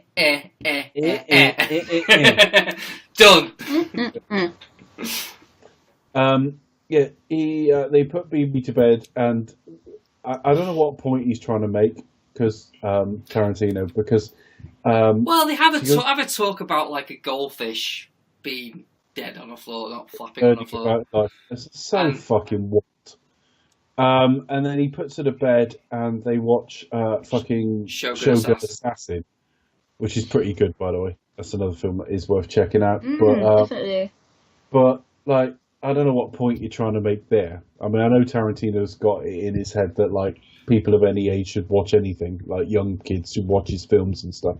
Fine, I don't care. I really don't. But like, Shogun Assassin, all right, fair enough. And then she comes out and about a warrior and the child, isn't it? So I guess that's that. I guess, I don't know. And then Bill shoots Beatrix with a dart that's got like a serum in it, and it's because Undisputed Truth. The Undisputed Truth. Or something like that. And again, but he has to explain it to the nth fucking degree. It's twice as strong as sodium pentothal. I call it the Undisputed Truth. You've just shot her with a truth serum. We don't need 20 minutes of your bullshit about it. Behind it. Wouldn't this have been better if you took away all the truth serum stuff, like the dart and stuff, and you just literally just had a full on frank conversation between these two? You don't need this serum bollocks. Nothing in this film, either film, has painted her particularly as a liar. yes, she did leave him and probably did deceive him that she was leaving him and all the rest of it. But that was to save her fucking life and the life of her unborn and stuff. It's nothing in this film paints her as wildly dishonest. And now all of a sudden he's got to shoot her to get any kind of honesty out of her. The film hasn't solved that. This is absolute bollocks and completely unnecessary. And it just adds a load of padding to a film that's too long already. They could have sat down and had a full and frank conversation. You don't need this. Yeah, especially if it was, as good as right as Tarantino is, he could have easily happily sold 30 minutes of them just talking, and we'd probably be just as happy with it. Yeah, and actually it would have used up just as much time, but just would have been better. But then he goes onto his Superman bit. What he's trying to say is that your inherent character. Yeah. She's gone off to marry this guy and live a life working in a record store or something like that. But you are Beatrix Kiddo, and to give an example, he talks about how Superman is Superman and Clark Kent is the disguise, and he makes the point that Clark Kent is Superman's critique of the world because Clark Kent is bumbling and all the rest of it. Which is not true. It's not true. It's a guy who's watched the fucking Christopher Reeve films and that's it. Yeah. Well, and I'm not a Superman but Dave, even if you just watch Christopher Reeve films, even then you'd say, well, I'm not sure that's necessarily the case. It's not a critique. It's not a critique. Clark Kent is the best of us. He's honest. He's decent. He gets a job in the city, and the first thing he does is send half of the salary to look after my mother. Clark Kent is a wonderful man. The bumbling bit is purely to draw a physical contrast from Superman. That's all. It's not a critique on the human race, because if we were all like Clark Kent in that film, the human race would be in better shape. Well, yeah, exactly. Well, that's the whole point. I mean, that's the point I was going to make. Even if you were to believe that kind of Clark Kent is like a bumbling and all this, that's his whole stick. Well, the whole point of that is to kind of kind of make people not draw comparisons to the fact that he's Superman. I mean, the whole point, even though it's kind of in Superman Returns, where they kind of consider Clark and kind of laugh at the idea. That's the whole point. The fact that he's just a goofball. It's come on, Clark, I just thought Superman. it was really poor. And the thing is, it's not how people talk to each other, even allowing for the fact it's a film. But on top of that, it goes on forever. He takes ages to his fucking analogy, which turns out to be bullshit at the end of it anyway. I guess there's one thing that David Carradine didn't sell is the idea that he reads comic books. No. And and that's nothing to do with the dialogue he was given. It's just he reads Asphyxiation Monthly. No, it's okay. He was Mr. October. What month did he die in? He's he's obviously an interesting guy. He lives a dangerous life and all that. I just don't buy the fact that he's into comic books. It may be a passing interest, there's one thing I've noticed, but and again, this speech it does not stand up to. And also, he also says, Superman, the mythology of that is unique. He's unique in that way, and I thought Wonder Woman. You could make the argument for the X-Men. Yeah, but you get that about Batman all the time. Is Batman the real man? It's just shit. It's someone stretching for an example. It goes on forever. It's not particularly accurate anyway. It plays as someone who has just seen. Now we know Tarantino has seen everything, and I'm sure, just like Patrick Stewart, I'm sure he's read tons of Superman. But the whole thing comes. Who's just seen Superman 1978 and that's it. Yeah, just don't like this. Don't like it at all. Yeah, but anyway, he makes his point, and he drugs her, and they get and all this bullshit is actually waiting for the drug to kick in. Yeah, and it's because he wants to ask her, and he starts with, "Did you think that whole sort of life for yourself in Texas was going to work?" And she's like, "No." Yeah, I mean, why couldn't this not have... He could have just asked that question anyway. And she probably would have answered it. Yeah, no. What possible reason would there be for her to go, yeah? Because it's gone. The guy's dead. What's happened, and I'm pretty sure she would have just said, yeah. I don't think it would have actually. No, rather. Or even if she said, yeah, I think it would, and she'd be like, oh, come on. Really? You should have priced it out of her. You don't need to shoot her in the leg with some homemade concoction you monologue about first. Yeah. You just don't. Yeah, I kind of would have preferred just like a bit more of a fleshed out, like, you know, natural dialogue scene, really. Because that's one of the things Quentin's really good at, is dialogue. So, you know, he is, but it plays like a parody of him here. Yeah. And we're going to come to something very similar next week, where I'm just like, oh fuck, that doesn't work either. So yeah, this isn't his best spell, to say the least. And it actually plays like it's a separate shoot from Kill Bill 1, which we know it wasn't, because there was nothing that jarring in the first film. But then maybe that's because there was a lot less dialogue. Yeah, there's a lot more action focused, really. But maybe this should have been like a 2-hour film. Both volume 1 and 2 should have been just put together as like... Fuck, it should have been in 4 or 5 parts on Netflix, frankly, the whole thing. Netflix didn't exist then, but I mean, in the current... Yeah. He should have invented... Coming in 15 years' time! He should have invented Netflix. Yeah, one of the things he absolutely hates, by the way, because it's not cinema. No, I get all that, but, you know, anyone can be wrong. I just think you either do this in one and make it an absolute epic, or you break it down and make it episodic. He broke it down into chapters, you know. But there you go. So what else does he ask her? Doesn't ask her for a tit wank or anything, does he? No. What does he ask her? I genuinely can't remember now. I think there was question within a question, wasn't there? There was kind of like... Oh, he I think he sort of asks about why. And she tells him about when she finds out she was pregnant. And we get a flashback then, which is one of the few parts of this film that really, really works. Because we cut to the hotel room where she goes off on a mission. She's sick.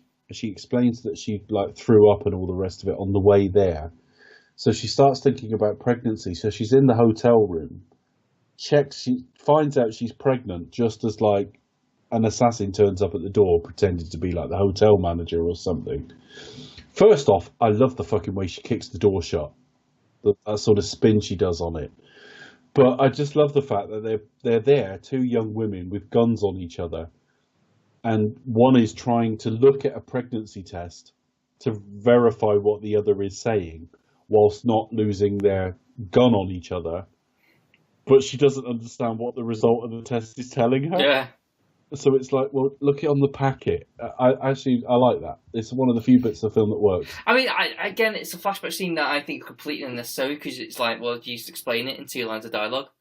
But, you know, one of the things I do like about it is like right at the very end, where the door shuts and you just see the hole, the gun aimed, she puts it down and goes, congratulations, and then runs off. I like that, mate. So, yeah. No, I quite like this scene, and it showed. I don't know whether the stunt person did it, but assuming Uma Thurman did that spin on the door, I thought, yeah, she really worked hard on this. But again, it's just so fucking what, really. Mm-hmm. So we end up with that, and then I think they end up outside, don't they? Yeah. Bill's now drinking, just looking like he's getting pissed. I'm still. Bear in mind, as I said last week, I'd seen a script to this. So I'm waiting for them to say goodnight and get up and fight at dawn on the beach. So when she all of a sudden leans in and pokes him in the chest 5 fucking times, I was like, oh, fuck, really? Because it happens quite quickly. They're not there very long, actually. No. But they get the table, it's like, I thought he's explaining he thought she died and all the rest of it. In the script, right, you know when you have the big samurai fight at the on the beach? Because they do reference that as if to say they were going to do that before we have like some like old samurai warriors or whatever. Like, does she still do the 5-point art trick at the end, Or I don't know. I don't think so. I don't think so. Or But is it then just bear like in mind, just a I read behead? it between 1 and 2, so I read it 14 years ago. Hmm. So I really don't remember, but I don't think so. I don't think you'd go on a beach and have a sword fight and then suddenly stand right next to each other so you can poke him in the chest 5 times. Yeah, but you would have felt like you got your money's worth had you had a bit of an actual sword play. And I know. Just iconically, it would have looked better, and it would have been another defining image in her career, along with the yellow jumpsuit, her on a beach in a bridal outfit. But we got what we got, and she just suddenly leans in and does this sort of 5 thing with a bit of a spin in it as well. And it's like, I couldn't believe it, because I knew what had happened instantly. It was like, oh, that's the 5 fucking point palm exploding heart technique. And I was suddenly like, oh God, that's going to be it now, because he's dead. He's dead. He's a dead man walking. I mean, it's clear that was going to happen when like watching the film now in hindsight. As soon as they introduce it, when Bill starts talking about it, you think, yep, that's going to become a thing. That's going to happen. Yeah. Oh no, it is now. But bear in mind, first time I saw it, I read the script. So even though, as you watch a film, you would go, well, the obvious payoff to that is that. I'd read a script that said different. And I know I now know with hindsight that script was real. That was a real script for this film, and they just didn't end up doing all of it. In fact, it was a real script for Kill Bill, the whole thing. But obviously I was only really focused on the part 2 bits. And that's about it, really.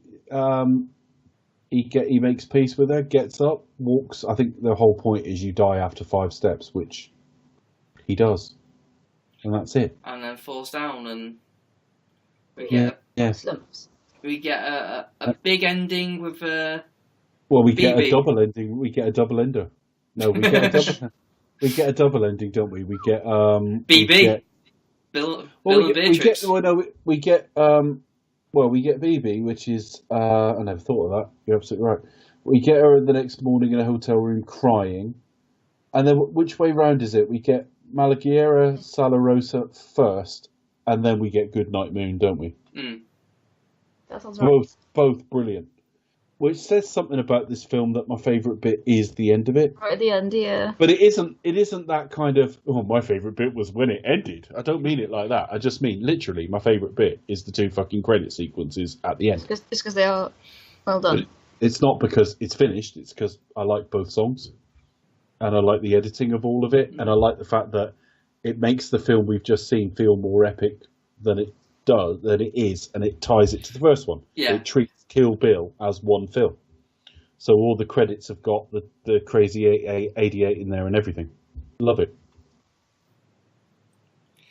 And we see all the names getting crossed off apart from L Driver, which comes up with question mark. Yeah. Which but I can see her coming back in if they ever do a volume 3. The first thing I thought was Zatoichi. Yeah, the blind swordsman. Yeah. So I can see that happening. That's worth seeing, by the way. That came out in 2003. There's been loads of them, but the last one was 2003. Zatoichi, worth seeing. That and Blind Fury with Rutger Hauer. And one-top bastard with. Are we just naming random shit now? Are we? Yeah, but that is actually a film with Rutger Hauer playing a blind guy with a sword. So. And At First Sight with Val Kilmer. And Children of the Lesser God. All right, she's dead, but close enough. And Sensible Woman. Sorry, Albertrino. But there you are. So I guess that's Volume 2 done in record time. It's very rare we undercut the length of a film, but I ain't got anything to fucking say about it. This was an enormous disappointment at the time. I don't think it's a bad film particularly. There's nothing wrong with it. It helps if you can get through 1 and 2 together. I really do believe that. I don't think if you treat 1 and 2 as one film, I think tonally it's so all over the place, and you've got such a crescendo in what would be the middle, that I don't think it quite works. But if you watch it sort of Casino Royale, Quantum of Solace style, one as a continuation of the other close together, you get a bit more out of this. Yeah. I just thought it was the first time in his career, and we're going to get another example next week, where Tarantino fucked up doing Tarantino dialogue. It didn't really work for me. We spend altogether far too much time on all the wrong things. I don't, forget what I think of the actor, and it's clear I'm not a big fan, but we don't need to follow Micheal Madsen for 20 minutes. We just really fucking don't. So what? He's become such a failure, so perhaps not. He's got, you can communicate that quicker than watching him fucking around in some titty bar. We don't need it. It's not like he's like a tragic hero. It's not interesting, and he's not a likable character, because Micheal Madsen doesn't do likable. I haven't seen Free Willy, to be fair, or Complimentary Penis. Oh, God. But he doesn't... I do remember going to see the Free Willy Whale movie at the cinema years and years and years and years and years ago, and yeah. But so did you say the Free Willy Whale movie? Whale. As opposed to the Free Willy Otter movie. I just think, but we spend altogether. We're spending, if he had a hint of a bit of a tragic figure to him, which I think is what they're going for, then fair enough. But Micheal Madsen can't do fucking likable. So he's the Catherine Zeta-Jones of the male B movie fucking stars. Just totally unlikable as a character. Elle Driver's great. Uma Thurman is even better in this than last week, if that's possible. It's the same shoot, so it's a similar performance, but it's all focusing on bits. She just plays really well. We get her as the young sort of greenhorn with Pai Mei. She's really great at that. We get her as a mother, which I think it takes being a mother to be able to do, which Uma Thurman is and was back then too. But yeah, I think Carradine's great. He's not who I'd have cast, but he's great. And so that was an element, though, wasn't it? I mean, the fact that Uma Thurman actually was pregnant before the shoot. They waited, it was going to be shot earlier, because actually the script to Kill Bill was a 30th birthday present for her, which means that was in something like April 2000. So, because I remember looking that up and thinking, Christ, it took 3.5 years for them to get it to the screen from there. She had a baby in between. Then she had to do all the training, because it was a physical role, and so on. So she gave birth, and it was like a year later they started shooting. So, I mean, there is plenty in this film to like, but Tarantino's dialogue sounds off in this film. His sense of pacing is off. And he's focusing on things he clearly cares about, but arguably we don't. Certainly I don't, because, like I say, 20 minutes with Micheal Madsen. Well, Quentin Tarantino's cast him 3 times. He's a Micheal Madsen fan. I'm not. I don't need 20 minutes on this unlikable loser's life. I really don't.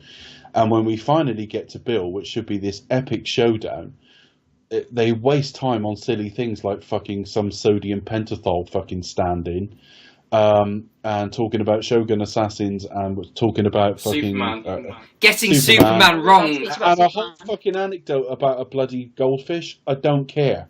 So this film was a massive, massive disappointment at the time. It's one of those films that, because it is slower than part one, I keep expecting to find all these hidden depths in, if you like, and I never do. I have to say, this is the weakest Tarantino film we've covered so far. It's going to get worse. We've got worse to come. But of the first 5 entries we've covered in this series, not counting From Dusk Till Dawn, obviously, this was a disappointment, and it remains so. And 5 months waiting 5 months after part one, I can't help but still find this a film that's a bit disappointing now. Unlike Becca, I haven't just seen it once, on release, and that's it.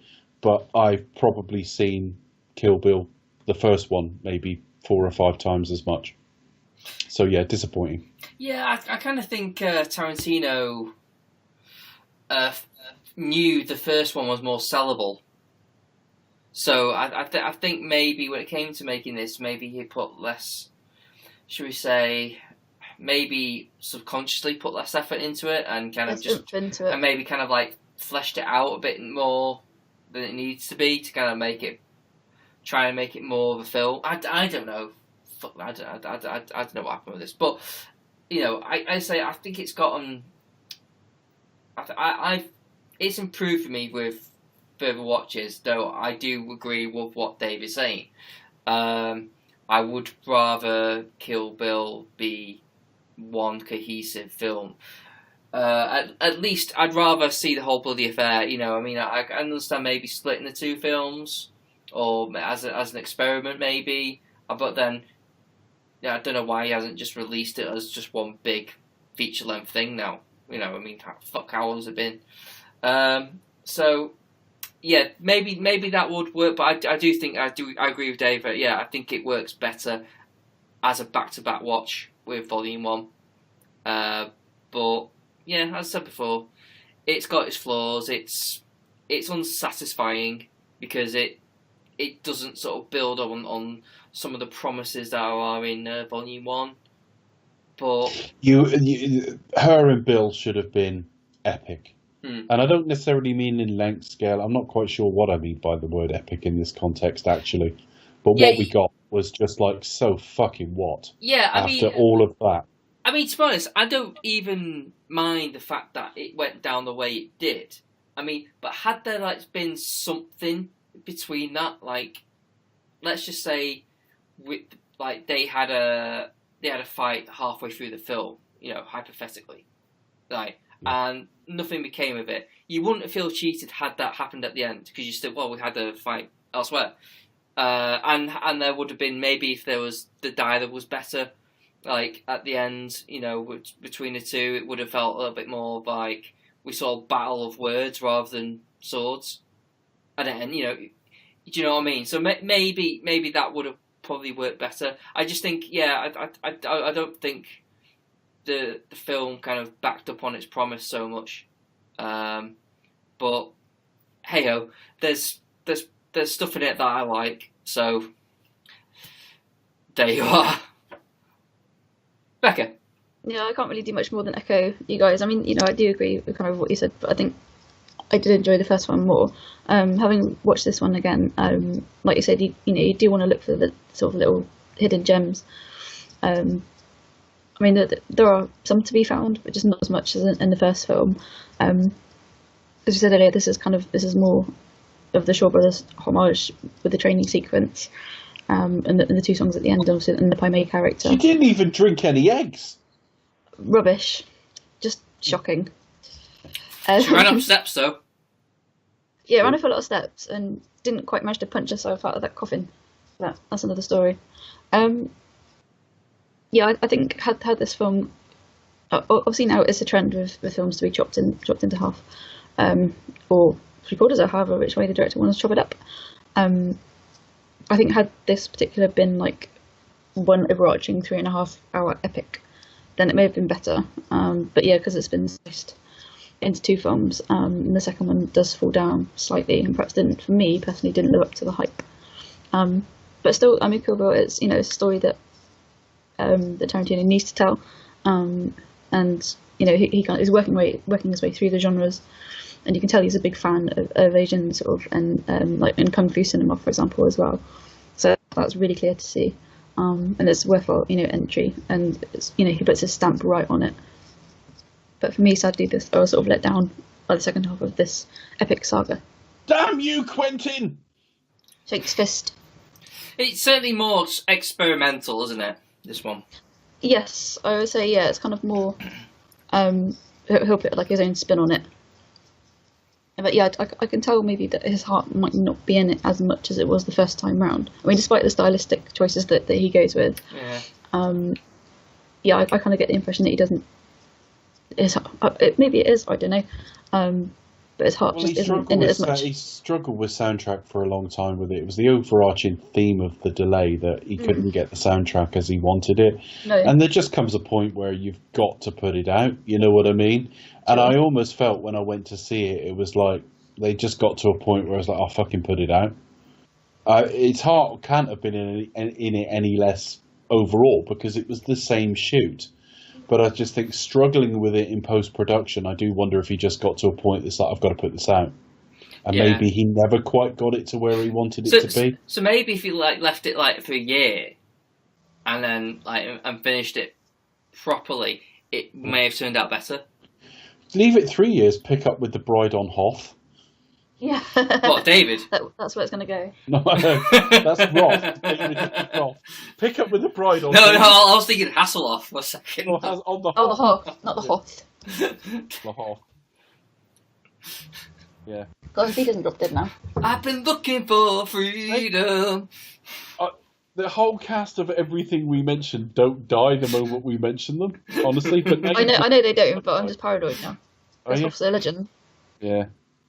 It's well. always Germany are really going to miss him because It's- he's like a massive star in Germany. It's always good. It's always good. The most random ones, isn't it?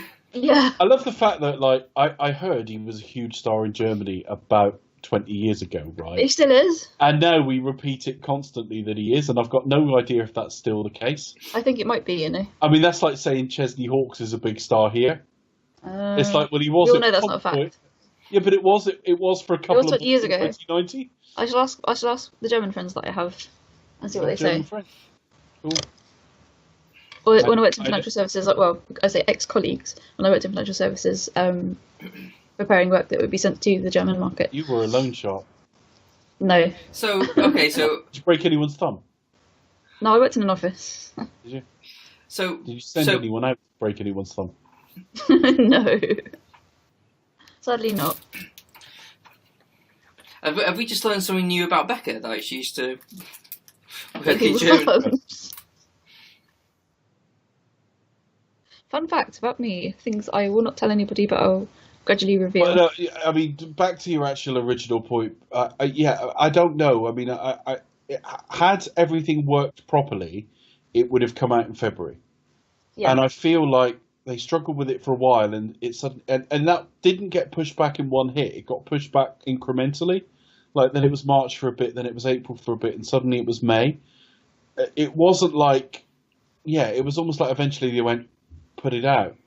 He seems happy with it. I mean, he's a great promoter of himself anyway, but he has spoken very highly of this film in the past as though it's one of his favourites. So maybe everything I'm saying is completely wrong, and it's exactly as he wanted it to be.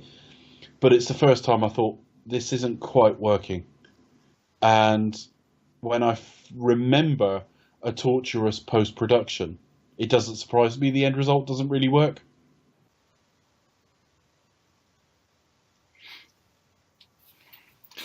But there you go.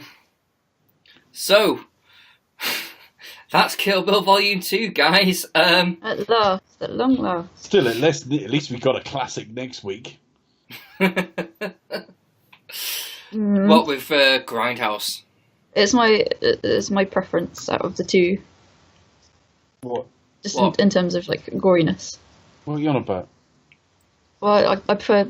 I know. Planet Terror. Yeah, I know Planet Terror is seen as the better film, Is it? but I thought they were both seen as pretty shit. But pretty crap. But that's Grindhouse, isn't it? That's just like the whole genre. What? Yeah, we'll go into that next week because I think making something deliberately shit is a waste of my time. But there you go. But no, I went to that midnight double No, bill, and I was no. just like, oh, never again. Not if it was ironic, Dave. I know, it's just Yeah. like, well, you know. Yeah, okay, we'll get to it. But yeah, but that's less about Machete. And the fake Oh, trailers are the only good bit of the whole fucking experience. Yeah, the fake Yeah. trailers are fantastic. I really enjoyed those. Yeah, I think Thanksgiving is Don't. probably the best thing. Machete in space. Yeah, You're making that up, okay. I know. I think It's like how ridiculous they can get. I think Thanksgiving is probably the best thing Eli Roth's actually ever done. Is that got the one with the cheerleader jumping up Yeah. and down the Yeah, trampoline and then landing on a knife whilst doing the sticks? Yeah. Yes. And then they yeah, serve until now, there'd never been a horror film made about Thanksgiving, and now there it is. Yeah. I can't remember. Machete is probably actually the best of the trailers. He gets the women. It's just a shame the film they made of it was crap. Yeah, that was terrible. The trailer is better than the film.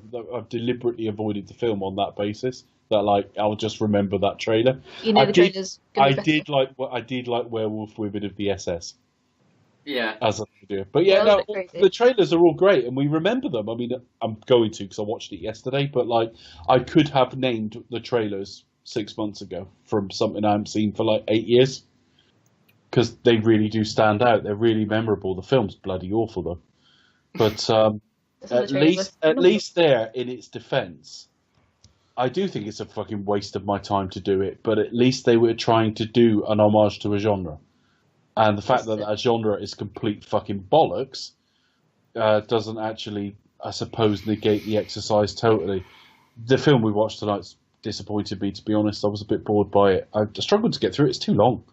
It doesn't hold its running time really well, and we're going to get to longer Tarantino films that I don't struggle with. Don't struggle with Inglourious Bastards at all, which is longer than this. Yeah, I didn't struggle with that, but then I struggle with Hateful Eight again, which is different again. But I don't know. I think maybe I just kind of lost my way with Tarantino by that point. Mm. But anyway, we'll get there. Okay. But anyway, I'm feeling kind of... I don't think I know much about this film. I was just thinking, I bet Chris is really fucking lacking in any knowledge whatsoever. In general? And I was about to point it out, but then it suddenly occurred to me, shit, I don't know anything either. So I need some help. Okay, so here are my 5 fun facts about Kill Bill Volume 2. Okay. I have something in my eye, so I couldn't actually read my fun facts. Hold on. That's fact number 1. Becca has something in her eye. I'm just picturing Steve Martin in The Jerk reading that letter when the woman leaves him, and the dog. He's managed to get it wet, but he reads it as like all the ink has run. So he's like, I have this giant hand since. Right, fun fact number 1. Originally, Tarantino wanted to have Paimé speak Cantonese, and then obviously like his lips read Cantonese, and then his voice be overdubbed in English, like in a really bad dub job. Apparently, the old-fashioned kung fu movies. Apparently, it was going to be Tarantino who does that. Who does the English dub voice? Yeah, he did the English voice, but then that would have been amazing. But I can't see that working. That would have been distracting. I can hear it. I can hear it in my head. Yeah, and like. Would the end result sound like what's in my head? I don't know, but what's in my head really works. I can hear it. I don't know. I just can't imagine. I think it would have undersold Paimé, having Paimé. It would have done. It would have made it pure comedy. Yeah. But I think it would have taken the seriousness out of his character, although he does have a few laughs. Has a few chuckles, just few laughs. Paimé, a great bunch of lads. Oh dear. Yeah, I think that would have been like the ultimate tribute to like the 70s kung fu movies that are badly dubbed in English. Do you know, whenever I watch a Bruce Lee film, which hasn't been for a few years now, but do you know what? Of all the last week, I couldn't remember the other Bruce Lee film in that box set. It's Fist of Fury. You wouldn't think I'd forget that, would you? That's it, Fist of Fury. But his voice, the voice that dubs him, it isn't the same guy because I've looked, but it sounds so much like He-Man from the cartoon. All right. I never noticed that before. But anyway, sorry, go on. Does he go, I have the power? No. I am Adam, Prince of Eternia. No. He just shags She-Ra and gets She-Ra. Anyway, moving on. So anyway, we spotted Esteban earlier. The story Esteban tells Bill in the movie theatre is a story that Kurt Russell apparently told Quentin Tarantino. Which I think is quite interesting. I can't remember that story, even though I saw the film tonight. What was the story gist? What was the gist? What was it even about? He was sucking his thumb looking at the actress in Postman Always Rings Twice. So that's how he knew he had a thing for blondes. Yeah, from Marilyn Monroe. Oh, I see what you mean. So, which version of the Postman Only Rings Twice? Because there's been 2 of them. I think it was the early one. Yeah, because it was remade in 1981 with Jack Nicholson and Jessica Lange, and that film's so the Marilyn Monroe. It's steamy. It wasn't Marilyn Monroe in the original Postman Always Rings Twice. I need to look that up. No, but that's who. Is it the Postman Always Rings Twice? Or... I'm confused. The Postman Always Rings Twice. The 1981 version's fucking awesome. I really like it. But the 1946 version has Lana Turner. That's it. So that's fun, folks. Back to Becca with actual official facts. Okay, so fun fact number 3: the boots Uma Thurman wears when buried alive are the same ones that Micheal Madsen wears in Reservoir Dogs. I just spotted that. Thought that was quite fun. Yeah. To be fair, Uma Thurman has massive feet, so that's possible. Well, she's quite tall. She's a British size 10, which is like American size 11 or something. She's got big feet. next fun fact is Femi's Which probably means 3-inch. she has a massive penis as well. I'm sure you can cut that to make it sound like he's got a 3-inch penis. Yeah, so Femi's 3-inch punch is, of course, a reference to Bruce Lee's 3-inch knockout punch. And my final fun fact is that Ricardo Montalban was originally cast to play Esteban. Yeah, that would have worked. Which connects us obviously to the Star Trek series. Would he have showed off his huge chest though? And it's epic chest hair. I saw just off the point. I saw a picture of Ricardo Montalban from about 1990. No, it was about 2004 or something like that. And he was in a wheelchair. One of the reasons that he was so developed in the upper body was him trying to compensate for his leg problems. Keep the trunk of his body strong. He did end up in a wheelchair, Ricardo Montalban. Oh. So yeah, he could have been there saying, "Look at my man breasts," and her saying, "Well," hair. her saying, "Where's Bill?" And he's saying, "Forget that. Look at these."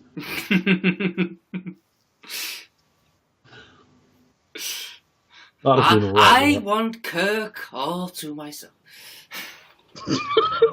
I'm Kirk, and I'm here to twerk. Sorry. Oh, that's hilarious. Why has nobody said that before? Why would they? Because it rhymes. It's funny. Oh dear, dear. Anyway, so get Shatner on the phone. Get him to get Shat and say, "Do you twerk? If not, why not? Can you twerk?" Moving on. I just had a sudden image of William Shatner today returning to the role as James T. Kirk. He just made me laugh.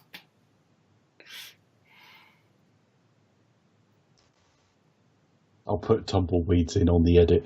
Carry on. Oh, Dave, come on! It's almost like Roger Moore. I know. I do remember that we talked about it during Octopussy. I hated him as Bond, but I would have loved him as Bond when he was 86 or something. 172. So where can we be found on social media, guys? Chris, hang on a minute. God, you should have eased us into the end of the factage much better than that, because I'm a bit traumatised now. Oh, sorry. I didn't realise I was done learning. That's all the facts I have, unfortunately. Oh, well. That's fun, followed by desolation and pain, folks. Oh. You can find me at thepasty1976 on Twitter. You can find me on Cinematronics on Twitter. You can also find this podcast at cinematronics.co.uk. And you can find us on Twitter at expectustotalk. You can drop us an email at expectustotalk@gmail.com. You can also type in "Do you expect us to talk" on YouTube and find us there. And we're also on "Do you expect us to talk" on iTunes. Please give us a glowing 5-star review, as it helps us to attract more of the listener type people. Allegedly, so they tell us. I don't know also why Facebook as well. I don't know why I say you can find this podcast at this website, because you've already found this podcast. So why am I telling you again? Yeah, but actually, no. The further we go into our run, the more relevant that is. Because if you go to iTunes now, you can't get our first 30 episodes or whatever. Oh, yeah. So it is worth knowing our website address, because in a minute, virtually all of Bond will have disappeared. I mean, the trailer, What about on iTunes? The commentaries. I'm talking about iTunes. The commentaries will still be there. Literally within about 4 or 5 episodes, like the Bond rankings episode, for example, will disappear. So if you want our old episodes, you can just go to the website, and they are all still there, because that's where the feed obviously draws from in the first place. We'll need to advertise that. We just did. We need to make a mention of that as well. Let's put it on in the adverts during Coronation Street. Yeah. EastEnders. That's on the BBC. We can put it either side. We'd have to say, "Come and watch this non-commercial podcast." On Channel 4. Damn you, iTunes, for... Look at iTunes. I don't know if that's fixable. I don't know if there's money. I don't know how you get around that. But yeah, it seems either the last 75 or 80, I forget which episodes are there, and that's it. And of course, we're at 100. Yeah. Actually, 8 now by the time you listen. No, 109 even, because we've done charity and... It seems to be a thing for podcasts here, on iTunes. It just seems to go after a certain number. Yeah. So we're just trying to make space on their server. Yeah. So obviously, if we've done 100, and it is 75, for example, the chances are the first 34 episodes aren't there. Well, our original run of Bond we could just like repost them. Yeah. Well, I was wondering if we could do like a director's commentary. We talk over our review. Well, actually, the James Bonding podcast is reviewing them all again, and I was wondering should we just do like another 10 series or so, and then just do Bond again? Well, like a revisionist kind of. Yeah, maybe we'll be older and wiser. Yeah. Join us for hearing us repeat the same shit over again. In like 5 or 6 years' time or something, we'll just do Bond again. Is this after we've done all the westerns? After we've done all the westerns. Yeah. Okay. Oh god, yeah, we're doing all the westerns, aren't we? Honestly, we've got loads of series to do. It would take us years, but like when we get to a point where we're just like don't know what to do next. Yeah, it'll get to the point where we actually like create a whole new fan base, and it'll be like finally we come to Bond. It's funny because they're named a bit like a Bond sort of quote. So I'm surprised they've not thought of doing it before. I don't think I want to redo. I want to redo the rankings episode though, because I just think that would undermine myself. I've changed my mind. It'd be interesting to do that again. Sorry? Maybe if it would be interesting to do the rankings again, maybe a few years on. Yeah, but I would just copy what I said the first time. I just want to give myself credibility. I'd put Octopussy at number 1 just to piss Dave off. Yeah, that's it. Yeah, that's got no credibility at all. That's just absolute bollocks, isn't it? Some out there. I just basically just to imply that I've rethought it, I'll swap my number 14 and 15 or something, and that'll just be it. After hard consideration, Diamonds Are Forever slightly up. No. Oh, well, I could swap that with Octopussy because I fucking hate both. You might lower rank GoldenEye. Because you might feel like, well, I've given it a higher one before, now I can... Well, actually, I ranked it a little bit on the basis of I can't like it any lower than that, it's beloved. And then you put it in like 17th or something, and I thought, well, if I knew he was going to fucking do that, so I might have the balls to rank it a bit lower, because it is the most overrated load of old shit. Albeit with the best henchwoman in the series apart from Fiona Volpe. So yeah, we might do Bond again one day. We'll see. I wouldn't rule it out because, like, the precedent has been set now that a couple of series have like revisited. Like, all right then. I was thinking about this today. What commentaries have we got left to do? I can run through a sequence. We haven't done Doctor No. We haven't done Thunderball. We haven't done Diamonds. We haven't done Live and Let Die. Well, we have done Live and Let Die, but we haven't released Live and Let Die, and we need to do it again because our first go was. Well, I was drunk, let's be fair. Man with the Golden Gun, we haven't done. Oh, that'd be a good one, I think. That'd be a good one. I think Diamonds. I'm surprised we haven't done a Diamonds one yet. No, we haven't done Octopus. That would just be 2 hours of us shouting abuse at the screen. We haven't done Octopussy. We have done A View to a Kill, but we've agreed offline previously we're going to do it again. That's no disrespect to Mark O'Connell, who it was an absolute delight to have on the show. He was fantastic. But if there's one critique we've ever had of that episode, it's we didn't talk about the film very much. And it's ripe for like comedic stylings, so we're going to do that again at some point. Yeah, we just should have been like an interview with him, really, shouldn't we? Should have done that one. Yeah, should have done that separately. I'm glad we got to do it with him because it's his favourite film. Yeah. So I don't have any regrets, but it's no insult to him to say we're going to do it again. Not because there was anything wrong the first time, but we want to do a pure commentary of it. Yeah. We haven't done The Living Daylights. We haven't done Goldeneye. Ooh. We haven't done Tomorrow Never Dies. Ooh. We haven't done Casino Royale or Quantum of Solace. Ooh. So there's still plenty. Yeah. Lots to look forward to. And we haven't done Never Say Never Again, of course. Oh, I don't. Damn it. So whose choice is it next? I know we're like Becca's. Okay, Becca, do you know what you're going to choose, or What did I say? I think I said Goldeneye, maybe. All right. I cannot remember what I said. You haven't said anything, but you've now said Goldeneye, so all right. You can change your mind. You can surprise us. So 2 hours of me going, what a camp twat compared to Dalton. And me going, oh, I love Brosnan. Yeah, don't know what, because he's stiff as fuck in that film and not in the fun way. But I might change my mind, so we'll see. Okay, well, Goldeneye, they all need to be done at some point, so it doesn't really matter. But yeah, we haven't done we've got 2 Brosnans left. We've got 4. Connerys left, if you count Never Say Never Again. We haven't got. We did a lot of Roger Moore because they're funny, so you pick them to do. But I feel bad about putting you through your Octopussy again, though. I don't give a shit. It's all right. I'll just sit and ridicule it. It doesn't really matter. It's a crap film. Yeah, but that's the thing. So like you'll end up enjoying it. It'll be more bearable watch because you'll be watching it with us. So it'll be better for you. Diamonds Are Forever. I mean, now even some of our early episodes that I thought were good at the time, I go back and they do sound a little stiff now because we're just more us now over time. And the further you go back, the further we travel from like what we are now.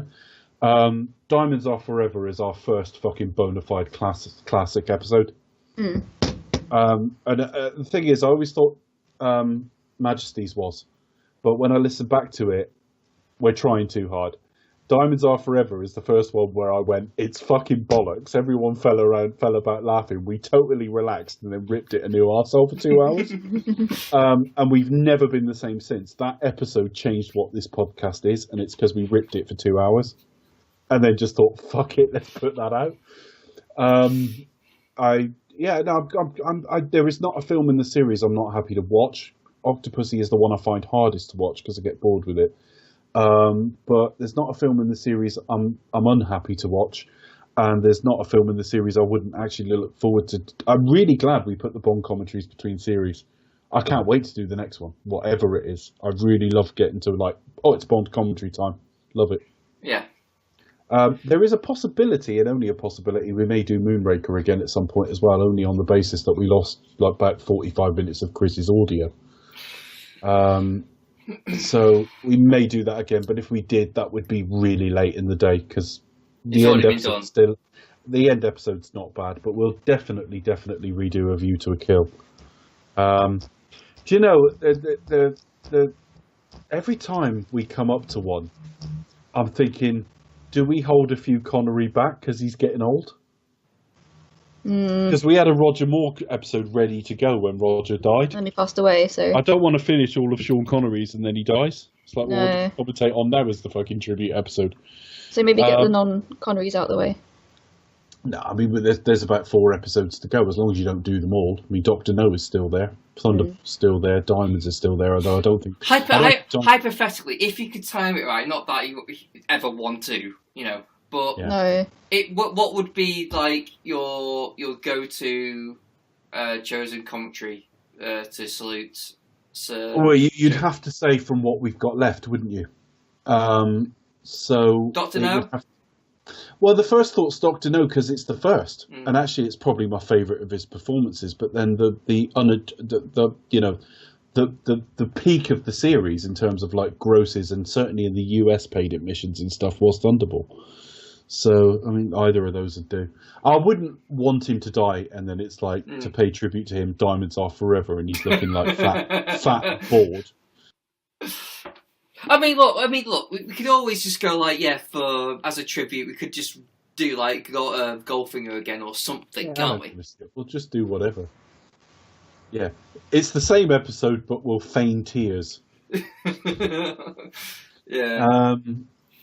So you can't think like that. You just go through the episodes. If you run out of series, if you run out, you run out. It's just one of those things. You just carry on with whatever we're recording anyway. So it's not really a big deal. I'm not going to commentate on any episodes of Bullseye. Good. Oh, look, they want a speedboat, Chris. Oh, it's all too much. Oh, don't want a speedboat. Yeah. Have a look at what you could have won. Yeah. Sometimes it was quite harsh, though, wasn't it? Sort of like, let's have a look, see what the mystery prize was, just a rubbing face. Yeah. Speedboat, bloody hell. Have a look what you could have won. Which implies that every episode I watched, they didn't win it. They must have done. I'm sure they did. But I don't ever remember him going, have a look at what you've won. But he must have done. Yeah, I think I don't know what the rate was, but I think it happened quite a few times when he just lost it. They get to the end and just gamble it all and just lose it all. And you get really upset. You've lost that Tease Made you won. Shit. 80s quiz show has some rubbish. What was it about Tease Maids? They're really popular in like the 70s. Too fucking lazy to just pop to the kitchen. Yeah. That's what I love about those Back in Time for Dinner, whatever, those programs on the BBC, because you always get some like really naff technology that you don't have I don't watch anymore. TV, so I've got no fucking idea what you're on about. Oh, but do you have a TV license? Yeah, no, I've got a TV license, but I don't ever like put the TV on to see what's on. No. Ever. Okay. No, it's just one of those nostalgia programs where basically like a family, they go back in time in air quotes, and they have to kind of like. Well, not in reality. They haven't. Well, not in reality. No. They just get, for a BBC show. They get inside the DeLorean and they. And then they put it back I find it a source of endless amusement that you know what's on TV generally because you reference it now and again. And when a Bond film comes on, and sometimes it's a shit one as well, you'll say "Man with the Golden Gun's" on ITV4 now, and I'm thinking, A, it's shit, and why would I watch it in shitty definition with adverts? I thought, oh, but, it's been a bit quiet on the Twitter feed. I've had a bit of tweet out. Well, there's one. Oh. No, I've never any clue what's on TV. No idea at all. No, there's some. I watch like some quiz shows. And yeah, some of these, I'll say Back in Time for Dinner or Back in Time for the Holidays, Back in Time for the Weekend, those sort of programs. Just because I like kind of like the decor and all the clothes they wear, and I think the first couple of series were based on the what's it called, the census. And so they were going off that, which is really interesting. But it's quite funny because, like, especially when they get to like the 70s and 80s, there's a lot of decor like my parents had growing up, and like my grandparents had, that I noticed from like family like photo albums. I'm like, oh my god. But I personally think they're interesting. I'm quite interested in like social history and stuff like that. And I like the fact the best thing about all of this is that people are going to download this show and see, like, I don't know, a 2 hour 15 or 2 hour 20-minute running time and go, a lot of it isn't about the film. They must really dig into the film. I can't wait to hear this. about a third of it is. And then there's 20 minutes on fucking Bullseye. Bullseye. Look, we've done what Tarantino did. He wasted 20 minutes on Micheal Madsen. We'll waste 20 minutes on Bullseye. Considering, obviously, Stephen Hawking is the more significant passing. Oh, I don't know. Barely mentioned him, but never mind. What quiz shows did Stephen Hawking ever present? Well, none, but he did write the History of Time. Professor Stephen Hawking. I think he'd have been best suited to presenting 15 to 1. 15 to, oh my god, where's that gone? Well, the presenter's dead now, as is. Yeah, but then Sally Thompson presented it, but then now she's doing QI. So is she? Fucking she is, yeah. You're really knowledgeable on like TV shit. No, just because that's another program that I watch. That's what I know. Yeah. Not many things like. Haven't you ever watched 15 to 1 and thought this would be way better with Professor Stephen Hawking? Yeah. All right, should we sign off, people? I think we're giving extra value. You get 2 for the price of 1. Do we? Well, I don't know, kind of. I'm leaving that baffled palsy. All right, Becca, what's next week? Next week, do you expect Stalk ventures into Grindhouse territory with Death Proof?